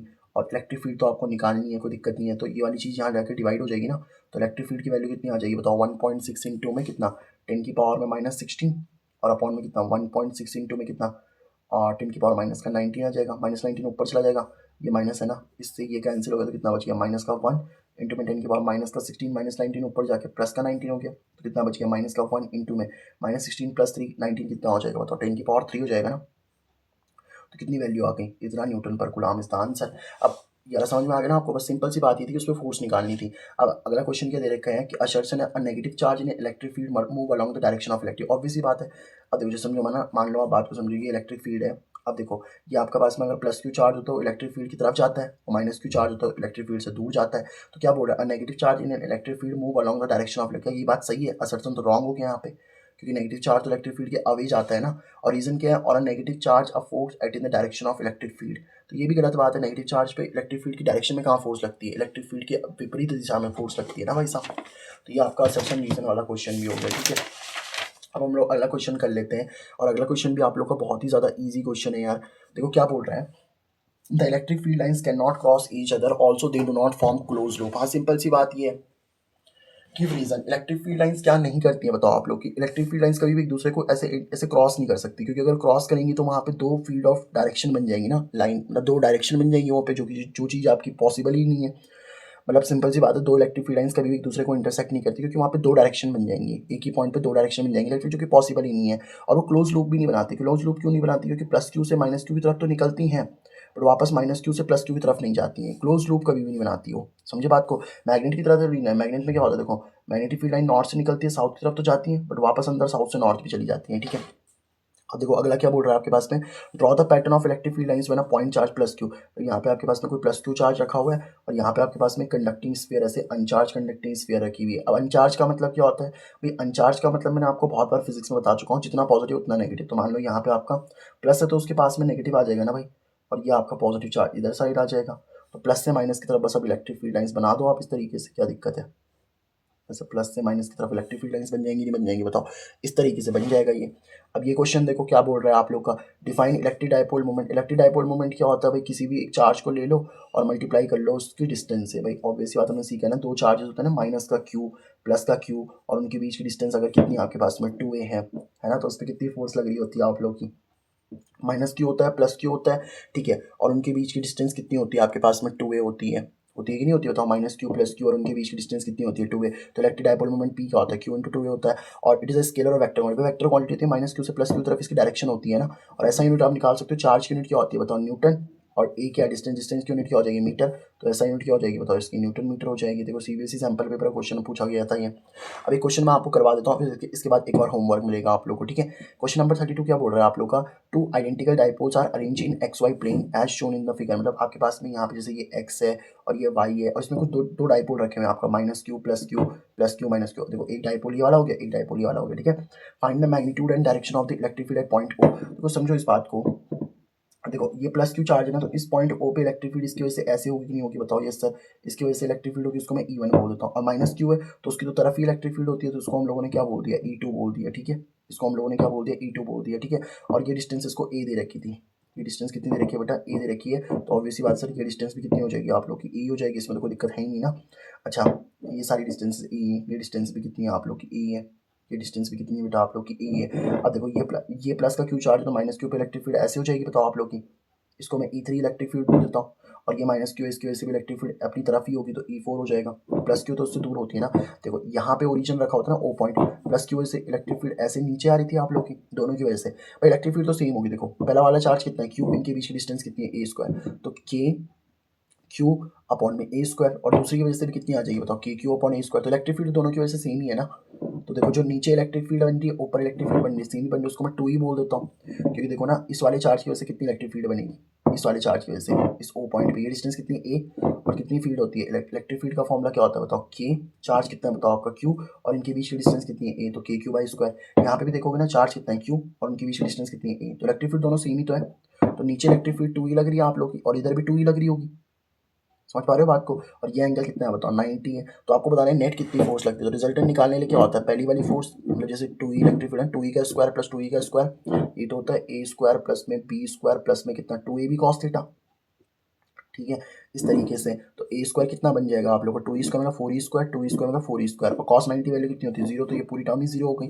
4 प्लस 4 कितना हो जाएगा 8, साथ में e स्क्वायर आ जाएगा आप लोग का, तो e बाहर आ जाएगा क्योंकि स्क्वायर से रूट कैंसिल हो जाएगा। अब रूट 8 की वैल्यू क्या लिख सकते हो आप लोग, 4 इंटू 2 लिख सकते हो, नहीं लिख सकते बेटा 4 इंटू 2 हो जाएगा ना हमारे पास में, और 4 किसका रूट होता है 2 का, तो 2 रूट 2 बच जाएगा आपके पास में। इलेक्ट्रिक फील्ड की वैल्यू डाल दो यहाँ पे के क्यू बाई ए स्क्वायर, अभी तो बताया मैंने इलेक्ट्रिक फील्ड की वैल्यू के क्यू बाई ए स्क्वायर।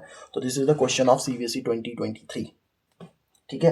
अभी क्वेश्चन और देख लेते हैं हम लोग, क्वेश्चन नंबर 33, फिर आपका इलेक्ट्रिक फील्ड वाला टॉपिक खत्म, और फिर हमारे पास में लास्ट टॉपिक बचेगा बेटा गॉस लॉ। क्या बोल रहा है, an electric dipole of length 2 centimetre, मतलब एक इलेक्ट्रिक डाइपोल है आपके पास में, जैसे माइनस का, ये माइनस का क्यू, ये करोगे आप, बस मैं आपको समझा रहा हूँ करना कैसे, ठीक है। ये माइनस का क्यू चार्ज है आपका, ये प्लस का क्यू चार्ज है, इनके बीच की डिस्टेंस 2 सेंटीमीटर, तो पहले इसको मीटर में कन्वर्ट कर लोगे, मीटर में कन्वर्ट करोगे तो 2 इंटू 10 की पावर माइनस का 2 मीटर आ जाएगा कि नहीं आ जाएगा बताओ, ठीक है। इस place with x axis and make main 60 degree with ठीक है, मतलब यूनिफॉर्म इलेक्ट्रिक फील्ड के साथ में इसको रखा हुआ है, और यूनिफॉर्म इलेक्ट्रिक फील्ड के साथ में कितना एंगल बना रहा है बेटा, 60 डिग्री का एंगल बना रहा है, ठीक है। तो जैसे ये डाइपोल रखा हुआ है ना आप लोगों ने माइनस क्यू और ये प्लस क्यू, उसको किसी यूनिफॉर्म इलेक्ट्रिक फील्ड में आपने रखा हुआ था, ठीक है इस तरीके से। तो यूनिफॉर्म इलेक्ट्रिक फील्ड से कितना एंगल बना रहा है, ये 60 डिग्री का एंगल बनाता हुआ चल रहा है, ठीक है सर। तो इस पर एक टॉर्क लगेगा, आप सबको पता है इलेक्ट्रिक फील्ड है ना, तो इलेक्ट्रिक फील्ड क्या करती है, प्लस क्यू को अपनी तरफ, माइनस क्यू को अपनी तरफ दूर भेजती है, तो टॉर्क का फॉर्मूला क्या होता है, पीई साइन थीटा होता है कि नहीं होता बताओ, yes sir. It experience a torque of 8√3 meter, तो आपको टॉर्क की वैल्यू दी थी बताओ, टॉर्क की वैल्यू आपको दे रखी है 8√3 मीटर की, न्यूटन मीटर की सॉरी, है ना। थीटा आपको दे रखा है 60 डिग्री, इलेक्ट्रिक फील्ड की वैल्यू, तो टॉर्क का फॉर्मूला क्या लगा दोगे, हमें निकालना है कि basically calculate the magnitude of charge. देखो टॉर्क का फॉर्मूला होता है पी साइन थीटा, तो torque is equal to p की जगह पे 2 इंटू क्यू ए लिख सकता हूँ बताओ मैं, या क्यू इंटू 2 ए लिख सकते हैं बताओ, पी की जगह पे क्या लिख सकते हैं हम लोग, क्यू इंटू में 2 ए लिख सकते हैं ना, तो वही चीज़ तो लिखी मैंने, क्यू इंटू में 2 ए लिख दिया, साथ में ई चल रहा है, साथ में साइन थीटा चल रहा है। यहाँ से अगर आप क्यू निकालोगे ना बेटा, जो चीज़ें मल्टीप्लाई में सब डिवाइड में चली जाएंगी, बस जब आप वैल्यू पुट करोगे तो आपको किसकी वैल्यू मिल जाएगी, मैग्नीट्यूड ऑफ चार्ज की वैल्यू मिल जाएगी। टॉर्क पता है आपको, ए क्या होता है, ए डिस्टेंस होती है, वो भी आपको मिल चुकी है कितनी, जो मैंने बताया 2 इंटू 10 की पावर माइनस 2, और ई क्या है इलेक्ट्रिक फील्ड, वो भी वैल्यू पता है साइन थीटा कितना, साइन 60 वैल्यू √3/2, वो भी आप रख दोगे तो ऊपर चला जाएगा, ठीक है। इस तरीके से आप इसको सॉल्व करोगे, और पोटेंशियल एनर्जी उसने निकालने के लिए बोली, पोटेंशियल एनर्जी का फॉर्मूला कितना होता है बेटा, माइनस का P E cos theta, P आपको पता चल जाएगा, पी बताइए मतलब, ई पता है, कॉस थीटा कितना होता है, कॉस थीटा कितना दे रखा है यहाँ पे 60 डिग्री का एंगल, तो इस तरीके से जब आप वैल्यूज रखोगे तो आप लोग को इजीली ये वाली चीज़ भी क्या आ जाएगी, समझ में आ जाएगी, और यहाँ पे इलेक्ट्रिक फील्ड वाला टॉपिक आपका खत्म हो गया। हम लोग डिस्कस करते हैं यहाँ पे चार्ज डिस्ट्रीब्यूशन को, है ना। चार्ज डिस्ट्रीब्यूशन में देखो सबसे पहले आता है आप लोग का linear charge distribution. Linear charge distribution का मतलब क्या होता है कि जैसे मान लो आपके पास में एक रॉड है ना, इस तरीके से एक रॉड है, और इस रॉड पे मैंने क्या कर रखा है, इस तरीके से प्लस क्यू चार्ज दे रखा है, मतलब ऑब्वियस सी बात है इस पर पूरा का पूरा क्या होगा, पॉजिटिव चार्ज ही होगा, है ना। तो इस पर मैंने क्या कर रखा है, पूरा का पूरा इस तरीके से पॉजिटिव चार्ज दे रखा है। अब ये जो प्लस क्यू चार्ज है ना आप लोगों का, बेसिकली किस पे आप लोगों का, ये एल लेंथ पे आप लोगों ने डिस्ट्रीब्यूट कर रखा है ना, तो आपने जो क्यू चार्ज यहाँ पे डिस्ट्रीब्यूट कर रखा है ना एल लेंथ पे, इसी को बोलते हैं लीनियर चार्ज डिस्ट्रीब्यूशन, मतलब एक लाइन पर डिस्ट्रीब्यूट कर देना चार्ज को, ठीक है। इसको हम लैम्डा से डिनोट करते हैं, ठीक है, this is the symbol of lambda. और ये लैम्डा क्या होता है बेसिकली, इसको हम लोग बोलते हैं linear charge density, okay, this is called as your linear charge density. Q क्या होता है, चार्ज की यूनिट तो आपको पता है कूलाम होती है, लेंथ की यूनिट क्या होती है मीटर, तो कूलाम पर मीटर इसकी यूनिट हो जाएगी, ठीक है।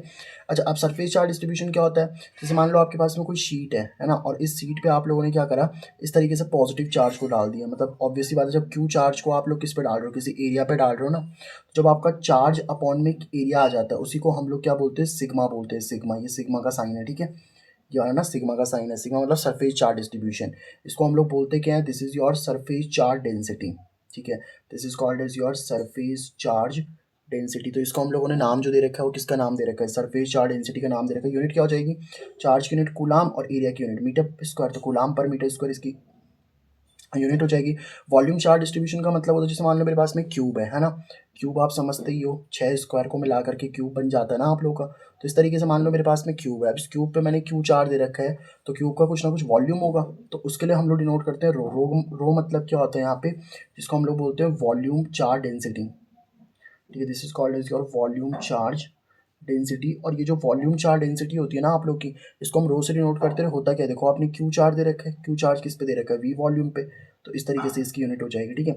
सॉरी, ये इसका फॉर्मूला हो जाएगा। अब अगर आप यूनिट निकालना चाहते हो, है ना, ये रो है, ये लैम्डा है, ये सॉरी ये सिग्मा है, ये लैम्डा है, ये रो है, ये तो आपको पता ही है ना, बेसिक बात है। चार्ज यूनिट क्या हो जाती है हमारे पास में, कूलाम हो जाएगी, और वी क्या है, वॉल्यूम, वॉल्यूम की यूनिट क्या हो जाएगी आपकी, मीटर क्यूब। तो क्या आ जाएगी यूनिट, कूलाम पर मीटर क्यूब इसकी यूनिट आ जाएगी, ठीक है। तो ये चार्ज डिस्ट्रीब्यूशन का आगे यूज़ होगा, इसलिए मैंने ये सब चीज़ें आप लोग को पहले से करवा दी, ठीक है। अब हम लोग समझते हैं यहाँ पे नेक्स्ट चीज़ पढ़ने को, that is your area vector. तो एरिया वेक्टर क्या होता है इसको हम लोग समझते हैं, ठीक है। देखो एरिया वेक्टर क्या होता है बेसिकली आप लोगों का, एरिया वेक्टर का मतलब होता है जो जो भी आप लोगों की सरफेस है ना, तो उस सरफेस के परपेंडिकुलर कोई भी चीज़ होती है। जैसे मान लो सिंपल सी बात समझते हैं हम लोग कि लेट से मेरे पास में कोई भी सरफेस है, ठीक है। लेट से ये आप लोग की सरफेस है इस तरीके से, तो ये जो सरफेस है ना, इस सरफेस के परपेंडिकुलर, उसको हम एरिया वेक्टर बोलते हैं, ठीक है। एरिया वेक्टर को हम ए से डिनोट करते हैं। वैसे तो एरिया आप लोग का स्केलर होता है, बट हम इसको वेक्टर मानते हैं, ठीक है। तो ये सरफेस है ना, तो इसके परपेंडिकुलर एरिया वेक्टर ऐसे भी हो सकता है आप लोग का, इसके परपेंडिकुलर एरिया वेक्टर ऐसे भी हो सकता है, ठीक है। अभी कौन सा लेना है वो मैं आपको बता दूंगा। ये सरफेस है ना, तो इसके परपेंडिकुलर ये हो जाएगा आपका एरिया वेक्टर, इसके परपेंडिकुलर ये हो जाएगा आपका एरिया वेक्टर, मतलब परपेंडिकुलर होना चाहिए बस, है ना। सरफेस के परपेंडिकुलर आपका एरिया वेक्टर हो जाएगा। जैसे ये सरफेस है, तो इस सरफेस के परपेंडिकुलर कितना हो जाएगा आप लोग का एरिया वेक्टर, इस सरफेस के परपेंडिकुलर क्या हो जाएगा आपका एरिया वेक्टर। अब देखो इलेक्ट्रिक फ्लक्स क्या होता है भाई, इलेक्ट्रिक फ्लक्स को हम लोग फाई ई से भी डिनोट करते हैं, किसी बुक में सिर्फ और सिर्फ फाई से भी डिनोट किया जाता है आप लोग का, है ना। वैसे फाई ई से सही है, क्योंकि फाई से आप लोग अगर याद हो तो dual nature of radiation matter में हम लोग वर्क फंक्शन को भी डिनोट करते हैं, तो इसलिए फाई ई सही रहता है। देखो इलेक्ट्रिक फ्लक्स क्या होता है बेसिकली, कितनी इलेक्ट्रिक फील्ड लाइंस आपकी पास कर रही है किसी सरफेस, जैसे ये सरफेस है ना, तो इस सरफेस से कितनी इलेक्ट्रिक फील्ड लाइंस आपकी पास कर रही है, बट कैसी पास करनी चाहिए, परपेंडिकुलर।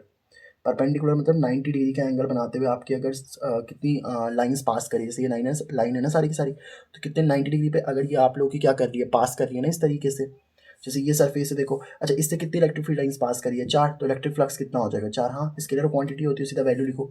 यहाँ पे इलेक्ट्रिक फ्लक्स 1 2 3 हो जाएगा आप लोगों का, है ना। इलेक्ट्रिक फ्लक्स का ये वाला फॉर्मूला भी आप लोग याद रखना, ई ए कॉस थीटा। ये थीटा क्या होता है, ये सोचो ना, ये मान लो आपकी इलेक्ट्रिक फील्ड है, ठीक है। तो इस तरीके से इलेक्ट्रिक फील्ड हो गई आप लोग की, और एरिया वेक्टर मान लेते हैं इस तरीके से आप लोग, ठीक है। ये आप लोगों का क्या है, एरिया वेक्टर है।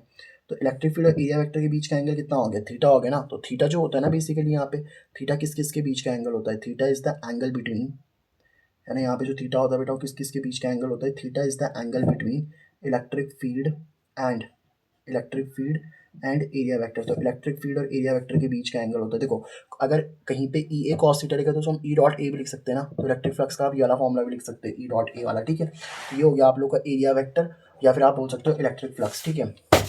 अब हम लोग समझते हैं कि गॉस लॉ क्या होता है हमारे पास में, ठीक है। What do you mean by Gauss law. देखो गॉस लॉ बड़ा सिंपल सी चीज़ है, और इसके नोट्स आपको मिल जाएंगे, ठीक है। डिस्क्रिप्शन बॉक्स में नोट डाल दूँगा, थोड़ा सा टाइम जरूर लगेगा, बट मिल जाएंगे आपको, कल तक मिल जाएंगे, ठीक है। गॉस लॉ क्या होता है आप लोगों का, तो सिंपल सी बात समझो, जैसे मान लो ये प्लस क्यू चार्ज है ना, तो इस प्लस क्यू चार्ज के आसपास पहले हम लोग क्या करते हैं, एक सिमेट्री बना देते हैं, ठीक है। अब देखो प्लस क्यू चार्ज के आसपास ना आप एक क्लोज सरफेस बना दो, जैसे ये प्लस क्यू चार्ज है, तो इस प्लस क्यू चार्ज के आसपास क्या बना दी मैंने, इस तरीके से क्लोज सरफेस बना दी, ठीक है। अब प्लस क्यू चार्ज के आसपास ये जो सरफेस बनाई है ना मैंने, इसको बेसिकली बोला जाता है आप लोग का गॉसियन सरफेस, ठीक है। This is called as your Gaussian surface. तो इसको हम लोग गॉसियन सरफेस नाम देते हैं, कि गॉस अंकल ने ये फॉर्मूला बताया तो गॉसियन सरफेस बोल दिया इसको, ठीक है। अब देखो ऑब्वियस सी बात है, यहाँ पे अगर आप एक छोटा सा एलिमेंट काटते हो ना इस तरीके से, यहाँ पे मैंने एक छोटा सा एलिमेंट काट दिया, ठीक है। तो अगर आप यहाँ पे एक छोटा सा एलिमेंट काट देते हो तो कोई दिक्कत नहीं है। अब यहाँ पे एक छोटा सा एरिया मैंने कंसीडर कर दिया, ठीक है। ये एरिया के ले लिया हमने, डी ए ले लिया। अब देखो प्लस क्यू चार्ज से मान लो यहाँ तक की डिस्टेंस आपकी आर है, प्लस क्यू से इलेक्ट्रिक फील्ड अवे होगी कि नहीं होगी, यस सर। तो इलेक्ट्रिक फील्ड तो ऐसे अवे हो जाएगी, समझ पा रहे बात को। अब देखो अगर एरिया छोटा सा यहाँ पे, तो इलेक्ट्रिक फ्लक्स भी छोटा सा बन रहा होगा ना आप लोग का, डी5, तो इसको डी5 बोल दिया उसको। अगर छोटा सा इलेक्ट्रिक फ्लक्स बोल रहा है तो हमने उसको डी5 बोल दिया यहाँ पे, समझ पा रहे हो बात को। देखो फ्लक्स का क्या फॉर्मूला होता है हमारे पास में, फ्लक्स का फॉर्मूला होता है ई डॉट ए, है ना। अभी देखो, अब इसको और भी खोल देंगे हम लोग। देखो ऑब्वियस सी बात है, अगर आपको टोटल फाई निकालना है ना, देखो जैसे मान लो, और यहाँ पे आपने एक छोटी सरफेस ले ली, ये सरफेस की वजह से देखो प्लस की वजह की, देखो ये आर डिस्टेंस होगी ना आप लोग की, ये सारी डिस्टेंसेस तो आ रही होंगी, तो इलेक्ट्रिक फील्ड तो ऐसे प्लस क्यू की वजह से अवे हो जाएगी, एरिया वेक्टर डी हो जाएगा। अब छोटा सा एरिया वेक्टर इतना डी है, तो इलेक्ट्रिक फ्लक्स भी छोटा सा हो जाएगा, कितना आप लोग का डी5 हो जाएगा। तो सोचो, अगर आप इन सारे डी फाई को जोड़ दो, अगर आप इन सारे d phi plus d phi सारे डी फाई को जोड़ दोगे तो टोटल फ्लक्स नहीं मिल जाएगा, बताओ आपको। और जोड़ने का एक ही तरीका होता है, इंटीग्रेशन करना, क्योंकि क्लोज सरफेस होती है ना बेटा। देखो यहाँ पे स्फीयर लिया हम लोगों ने, ठीक है। तो अगर आपके पास में कोई पॉइंट चार्ज होता है ना, इस तरीके से कोई पॉइंट चार्ज, देखो प्लस क्यू चार्ज है आप लोग का ऐसे सेंटर पे पड़ा हुआ। तो अगर आपके पास में कोई सेंटर पे ऐसे प्लस क्यू चार्ज पड़ा होता है ना, तो उसकी जो गॉसियन सरफेस होती है वो स्फीयर ली जाती है। अब स्फीयर क्यों ली? क्योंकि सिमेट्री बन रही थी ना। देखो यहाँ से भी डिस्टेंस आर, यहाँ से भी डिस्टेंस आर, यहाँ पे भी आर डिस्टेंस पे अगर आप एक छोटा सा एरिया ले लोगे, समझ पा रहे बात को? इस तरीके से हमने लिया था। अब देखो डी फाई का क्या करना पड़ेगा बताओ, क्लोज इंटीग्रेशन। तो क्लोज इंटीग्रेशन का साइन ये वाला हो जाता है, ठीक है। जोड़ने का तरीका इंटीग्रेशन ही होता है ना, तो क्लोज इंटीग्रेशन डी फाई हो जाएगा आप लोग का। इज इक्वल टू में क्या चल रहा है, देखो इज इक्वल टू में ये वाला आ जाएगा ना, क्लोज इंटीग्रेशन, साथ में ई डॉट डी ए भी आ जाएगा। फाई की जगह पर तो डी फाई लिख दिया ना हमने, छोटे छोटे फाई। तो ई डॉट, अब ए नहीं लिखना पड़ेगा, डी ए लिखना पड़ेगा आपको, क्योंकि छोटे छोटे एरिया है ना यहाँ पे। तो अब इसको सॉल्व करो तो कितना आ जाएगा बताओ आप लोग का। आपका क्लोज इंटीग्रेशन ऐसे, ठीक है। ई डॉट को खोलोगे, E D A cos theta आ जाएगा, नहीं आ जाएगा? Yes sir. अब देखो बेटा कॉस थीटा कितना हो जाएगा यहाँ पे, देखो जिस डायरेक्शन में इलेक्ट्रिक फील्ड है, देखो एरिया वेक्टर भी तो सरफेस के परपेंडिकुलर ही होता है ना। तो एरिया वेक्टर भी तो यहाँ परपेंडिकुलर ही होगा आप लोग का, तो सरफेस के परपेंडिकुलर ही है ना। तो इलेक्ट्रिक फील्ड और एरिया वेक्टर सेम ही डायरेक्शन में, सेम डायरेक्शन में, तो थीटा जीरो हो गया। तो क्लोज इंटीग्रेशन कितना हो जाएगा बताओ आप लोग का, ई D A cos zero. Cos zero कितना होता है बताओ आपके पास में, कॉस जीरो 1 हो जाता है। तो ये क्वांटिटी ई डी ए बचेगी ना।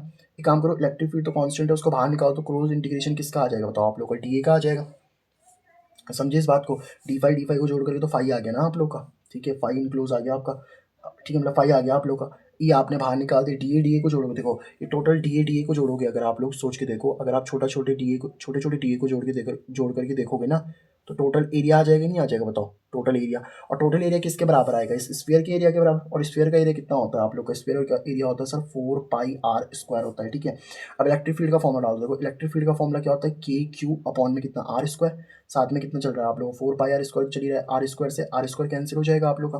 के की वैल्यू पुट कर दो, के की वैल्यू कितनी होती है बेटा, 1/4 पाई एप्सिलॉन नॉट होती कि नहीं होती?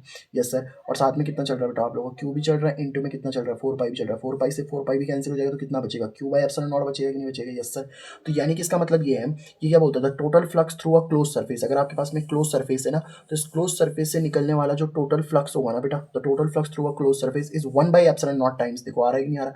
अगर मैं इनटू में कुछ नहीं तो 1 लिख सकता हूँ ना, तो 1/एप्सिलॉन नॉट टाइम्स होता है the net charge present in the surface, यानी कि सरफेस के अंदर कितना चार्ज प्रेजेंट है ना, बस ये करना है आपको। देखो अगर मान लो मेरे पास में कोई प्लस क्यू चार्ज था, और उसमें हमने क्या बोला कि वो प्लस क्यू चार्ज आपका किसी सरफेस के अंदर, तो उसमें से निकलने वाला जो टोटल फ्लक्स होगा ना, जो आपका इनक्लोज फ्लक्स होगा, वो इनक्लोज फ्लक्स पता कितना होगा, देखो जितना नेट चार्ज आपका इनसाइड होगा, नेट चार्ज के आप लोग का इनसाइड, कितना अंदर चार्ज कितना है वो देखना है, और अपॉन में डिवाइड कर देना है उसको किससे, एप्सिलॉन नॉट से, ठीक है। एप्सिलॉन नॉट तो पता ही है ना आपको, वैल्यू चाहिए जो एप्सिलॉन नॉट कितना होता है, 8.85 इंटू में 10 की पावर कितना माइनस का 12 हो जाएगा। तो इस तरीके से आपका निकल सकता है। तो ये फॉर्मूला याद रखना क्यू का, सॉरी फाई का, क्यू बाई एप्सिलॉन नॉट वाला, ठीक है। अब हम लोग यहाँ पे डिराइव करते हैं application of Gauss law. 3 application है, तीनों आपको समझ में आनी चाहिए। देखो expression for electric field due to linear charge. Linear charge, line charge बोलने का मतलब क्या होता है, जैसे आप समझो ना कि आपके पास में इस तरीके से एक लेंथ है, एक रॉड है, और इस रॉड पे आप लोगों ने क्या कर रखा है, ऐसे पॉजिटिव चार्ज डिस्ट्रीब्यूट करा। ये इनफाइनाइट रॉड है, ठीक है, इनफाइनाइट लेंथ की रॉड है ये, हमने मान लिया इनफाइनाइट लेंथ की रॉड है आपके पास में, ठीक है। तो ऐसे इनफाइनाइट लेंथ की हम लोगों ने क्या मान ली, रॉड मान ली इस तरीके से। अब इसके लिए जो आप लोग गॉसियन सरफेस मानोगे ना बेटा, इसके लिए जो गॉसियन सरफेस माना जाता है वो क्या माना जाता है आप लोग का, एक सिलेंडर माना जाता है कि, ठीक है। तो हम लोगों ने इसलिए एक सिलेंडर मान लिया, ठीक है। इसका एक रीजन होता है कि सिलेंडर क्यों माना। अब इस पर आप 3 सरफेस कंसिडर कर लो, एक सरफेस मैंने ये वाली कंसिडर कर ली, है ना। इसका इलेक्ट्रिक फील्ड ऐसे हो जाएगा, नहीं हो जाएगा बताओ, प्लस की वजह से इलेक्ट्रिक फील्ड अवे हो जाएगा। एरिया वेक्टर इसका इस तरीके से हो जाएगा, डी ए वेक्टर हो जाएगा आपके पास में, एरिया वेक्टर ऐसे तो हो जाएगा बताओ। एक और सरफेस मान लेता हूँ मैं ये वाली, ठीक है। तो इलेक्ट्रिक फील्ड आप लोग की देखो, प्लस की वजह से इलेक्ट्रिक फील्ड तो अभी भी ऐसी रहेगी, बट एरिया वेक्टर सरफेस के परपेंडिकुलर, ये सरफेस है ना, तो इस सरफेस के परपेंडिकुलर एरिया वेक्टर तो इसका ऐसे आ जाएगा बताओ। तो डी ए वेक्टर ऐसे हो गया आपके पास में। एक सरफेस आप लोग ऐसे भी मान सकते हो, इसकी वजह से इलेक्ट्रिक फील्ड ऐसे हो जाएगा कि नहीं हो जाएगा, यस सर। और इसका एरिया वेक्टर कैसे हो जाएगा बेटा, ऊपर हो जाएगा, डी ए वेक्टर हो जाएगा आपके पास में। तो देखो आपको पता है ये close integration E dot D ए जो आपका निकल के आया ना अभी, ये वाला close integration E dot D ए जब आपने किया था, तो किसके बराबर निकल के आ गया बताओ, क्यू बाई एप्सिलॉन नॉट के बराबर। क्यू बाई एप्सिलॉन नॉट के बराबर आता है कि नहीं आता। अब देखो 3 सरफेसेस मान लेते हैं हम लोग, है ना। लेट इट बी, ये आपकी सरफेस 1 है, ये हमने बोल दिया सरफेस 2 है आप लोग की, ये कितनी है सरफेस 3 है, ठीक है। तो अब इन सारी सरफेसेस के लिए आप लोग क्या कर लो, इंटीग्रेशन कर लो। मतलब सरफेस 1 के लिए हम लोग क्या लगा देंगे बताओ, ई डॉट डी ए लगा देंगे, ठीक है। फिर सरफेस 2 के लिए भी क्या लगा दोगे बताओ आप लोग, ई डॉट डी ए लगा दोगे, वेक्टर भी है यहाँ पे, ई डॉट डी ए लगा दोगे, ठीक है। और सरफेस 3 के लिए भी क्या लगा दोगे बताओ आप लोग, सरफेस 3 के लिए भी क्या लगा दोगे बेटा आप लोग, ई डॉट डी ए लगा दोगे, साथ में किसके बराबर चल रहा है ये आप लोगों का क्यू बाय एप्सिलॉन नॉट के बराबर चल रहा है ना। ऐसी 3 सरफेसेस ले ली मैंने, एक तो एक कर्व सरफेस वाली जैसे ये सिलेंडर है ना, तो इसकी एक कर्व सरफेस वाली ले ली मैंने, और एक इसका एक ही वाला पॉइंट और एक ही वाला पॉइंट ले लिया, इसका इस तरीके से ले लिया। समझ गए ना आप इस बात को? आई होप आपको बात समझ में आ गई होगी, ठीक है। अब सिंपल सी बात मुझे एक समझो, ये जो सरफेस वन है ना, सरफेस वन, इसमें देखो इलेक्ट्रिक फील्ड भी उसी डायरेक्शन में जिस डायरेक्शन में एरिया वेक्टर है। अब अगर सेम डायरेक्शन में थीटा जीरो हो जाएगा ना, तो इसको खोलोगे तो सरफेस वन के लिए कितना आ जाएगा बताओ, ई डी ए कॉस थीटा आता, बट यहाँ पे कॉस 0 डिग्री लिखना पड़ेगा आप लोग को, क्योंकि सेम ही डायरेक्शन में। अब देखो सरफेस टू के लिए इलेक्ट्रिक फील्ड ऐसे, एरिया वेक्टर ऐसे, तो इनके बीच का एंगल कितना हो गया 90, तो कितना आ जाएगा बताओ, ई डी ए कॉस 90 आ जाएगा, नहीं आ जाएगा? Yes sir. और प्लस सरफेस थ्री के लिए अगर आप देखोगे ना, तो कितना आ जाएगा, ई डी ए, यहाँ पे भी देखो इस सरफेस के लिए 90 तो आ रहा है, तो ई डी ए कॉस 90 आ जाएगा, नहीं आ जाएगा? Yes sir. साथ में क्यू बाय एप्सिलॉन नॉट तो चली रहा है आप लोगों सर। कॉस 90 कितना होता है बेटा, 0, ये टर्म 0, ये टर्म 0, घटाओ इसको। कॉस 0 की वैल्यू कितनी हो जाती है, 1 हो जाती है, तो क्या बचेगा आप लोग का, इंटीग्रेशन ऑफ ई डी ए तो बचेगा बताओ आप लोग का, है ना, सरफेस वन वाला बस। और साथ में कितना चल रहा है आप लोगों का, Q by epsilon not, electric field बाहर निकाल दो आप लोग, तो इंटीग्रेशन किसका आ जाएगा, डी ए का, साथ में क्या चल रहा है आप लोगों को, क्यू बाय एप्सिलॉन नॉट तो चल ही रहा है। अब एक काम करो ना, आप लोग इसको इजीली निकाल सकते हो, देखो डी ए को जोड़ोगे तो डी ए का इंटीग्रेशन करोगे तो ए के बराबर आ जाएगा, साथ में क्यू बाय एप्सिलॉन नॉट तो चल ही रहा है आपके पास में। तो इलेक्ट्रिक फील्ड की वैल्यू कितनी आ गई बताओ, क्यू अपॉन में एप्सिलॉन नॉट आप लोग का ऐसे, ठीक है, ये ए इधर मल्टीप्लाई में उधर जाकर डिवाइड हो जाएगा, नहीं हो जाएगा? Yes sir. अब देखो मुझे एक सिंपल सी बात, आप मुझे एक बात बताओ, हमने अभी ना लैम्डा लैम्डा की वैल्यू पढ़ी थी, लैम्डा इज इक्वल टू कितना होता है, क्यू बाई एल। अभी हमने पढ़ा लीनियर चार्ज डिस्ट्रीब्यूशन, तो क्यू इज इक्वल टू कितना हो जाएगा बताओ, लैम्डा इंटू एल हो जाएगा, नहीं हो जाएगा? Yes sir. तो क्यू इज इक्वल टू कितना हो जाएगा आपके पास में, लैम्डा इंटू एल, वो वैल्यू आप पुट करो यहाँ पे, तो क्यू इज इक्वल टू कितना हो गया आपके पास में, लैम्डा इंटू एल हो जाएगा बेटा। ये बात समझ में आई आपको, एप्सिलॉन नॉट। अभी एरिया क्या है, कर्व सरफेस एरिया, और सिलेंडर, ये देखो सिलेंडर है ना, सिलेंडर कर्व सरफेस एरिया पता कितना होता है, सी एस ए जो होता है ना, कर्व सरफेस एरिया सिलेंडर का, वो होता है बेटा 2 पाई आर एल। एल इसकी जो लेंथ होगी, ठीक है, इस तरीके से इसकी जो लेंथ होगी ना, इस तरीके से ये वाली लेंथ, तो कितनी आ जाएगी वैल्यू बताओ, 2 पाई आर एल आ जाएगी, नहीं आ जाएगा? एल से एल कैंसिल हो गया आप लोग का। तो इलेक्ट्रिक फील्ड जो आ रही है ना बेटा, वो कितनी आ रही है हमारे पास में, लैम्डा अपॉन में 2 पाई एप्सिलॉन नॉट आर आ रही है, 2 पाई एप्सिलॉन नॉट आर आ रही है आपके पास में, 2 पाई एप्सिलॉन नॉट आर, ठीक है। तो this is the expression for आ रही है ना, ठीक है। Electric field is equal to lambda upon 2 pi epsilon naught r, ठीक है भाई साहब। Expression for electric field due to linear charge या फिर लाइन चार्ज के लिए हम लोगों ने निकाल दिया। आई होप आपको बात समझ में आ गई होगी, ठीक है। अब हम लोग देखते हैं यहाँ पे electric field due to charge sheet की वजह से भी आप लोग इलेक्ट्रिक फील्ड निकाल सकते हो। बहुत ईजी वाला टॉपिक है, एकदम बहुत मक्खन वाले टॉपिक चल रहे हैं ये तो, है ना। देखो चार्ज शीट के लिए अगर आपको निकालना है, तो मान लो इस तरीके से मेरे पास में एक चार्ज शीट है, ठीक है। इस तरीके में इससे मेरे पास में क्या है बेटा, एक चार्ज शीट है, और ये चार्ज शीट मैंने इस तरीके से ले ली, इस पर आप लोगों ने पूरा पॉजिटिव चार्ज डिस्ट्रीब्यूट कर दिया, ठीक है। तो इस तरीके से हम लोगों ने क्या कर दिया सर, इस पर पॉजिटिव चार्ज डिस्ट्रीब्यूट कर दिया, ठीक है। इसमें तो कोई दिक्कत नहीं होगी, बताओ आप लोग। अब इसके लिए गॉसियन सरफेस बनाते हैं, गॉसियन सरफेस वापस इसके लिए सिलेंडर ही बनेगा, तो सिलेंडर वाली गॉसियन सरफेस बना देते हैं, बताओ इसके लिए। तो ऐसे सिलेंडर वाली गॉसियन सरफेस बना दी मैंने इसके लिए, ठीक है। तो सिलेंडर वाली क्या बना दी बेटा आप लोगों ने, इसके लिए गॉसियन सरफेस बना दी। अब देखो सिंपल सी बात समझो, प्लस है तो देखो अब 3 सरफेसेस ले लेता हूँ मैं, है ना। एक तो आप ये वाली सरफेस ले लो, जिसको हम लोग क्या बोल देते हैं, S1 सरफेस। एक आप लोग ये वाली सरफेस ले लो, जिसको हम लोगों ने कौन सी बोल दी, S2 सरफेस बोल दी यहाँ पे, समझ पा रहे बात को। और एक सरफेस हम लोग ये वाली भी ले लेते हैं, that is your S3 surface हो जाएगी आप लोग की। क्या दिक्कत है बताओ, 3 सरफेस ले ली ना, S1 S2 और S3 ले लिया हम लोगों ने, ठीक है। अब सोचो प्लस की वजह से इलेक्ट्रिक फील्ड ऐसे होगी, और ये वाली सरफेस तो इसका एरिया वेक्टर भी ऐसे ही होगा, ऐसे इसमें देखो प्लस की वजह से इलेक्ट्रिक फील्ड ऐसी होगी, और एरिया वेक्टर भी आपका इसी डायरेक्शन में हो जाएगा, यानी कि इस डायरेक्शन में तो थीटा आपका 0 डिग्री आ रहा है, कोई दिक्कत नहीं है। और इस डायरेक्शन में भी थीटा कितना आ रहा है आप लोग को, 0 डिग्री आ रहा है। लेकिन इस केस में देखो एरिया वेक्टर आपका ऊपर हो जाएगा, और इलेक्ट्रिक फील्ड आपकी ऐसे हो जाएगी, तो इस केस में एंगल कितना हो जाएगा 90, और 90 वाला केस है वो तो 0 ही हो जाएगा ना।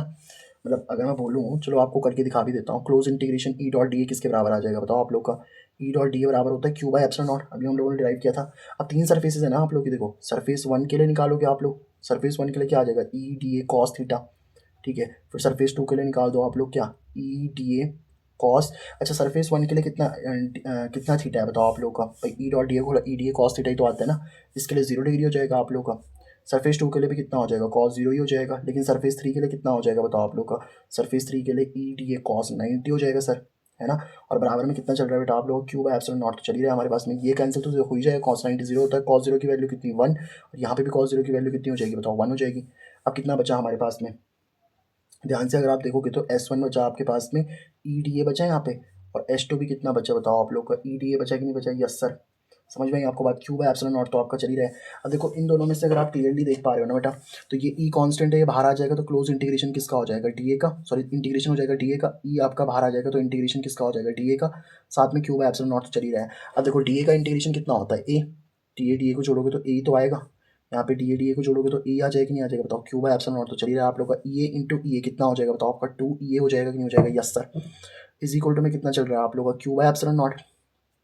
कि यहाँ तक आपको बात समझ में आई, कि यहाँ तक आपको बात समझ में आ गई बताओ, ठीक है। यहाँ से इलेक्ट्रिक फील्ड निकालनी है ना आपको, इलेक्ट्रिक फील्ड की वैल्यू निकालो तो जरा कितनी आ रही है, क्यू अपॉन में एप्सिलॉन नॉट ऐसे, ठीक है।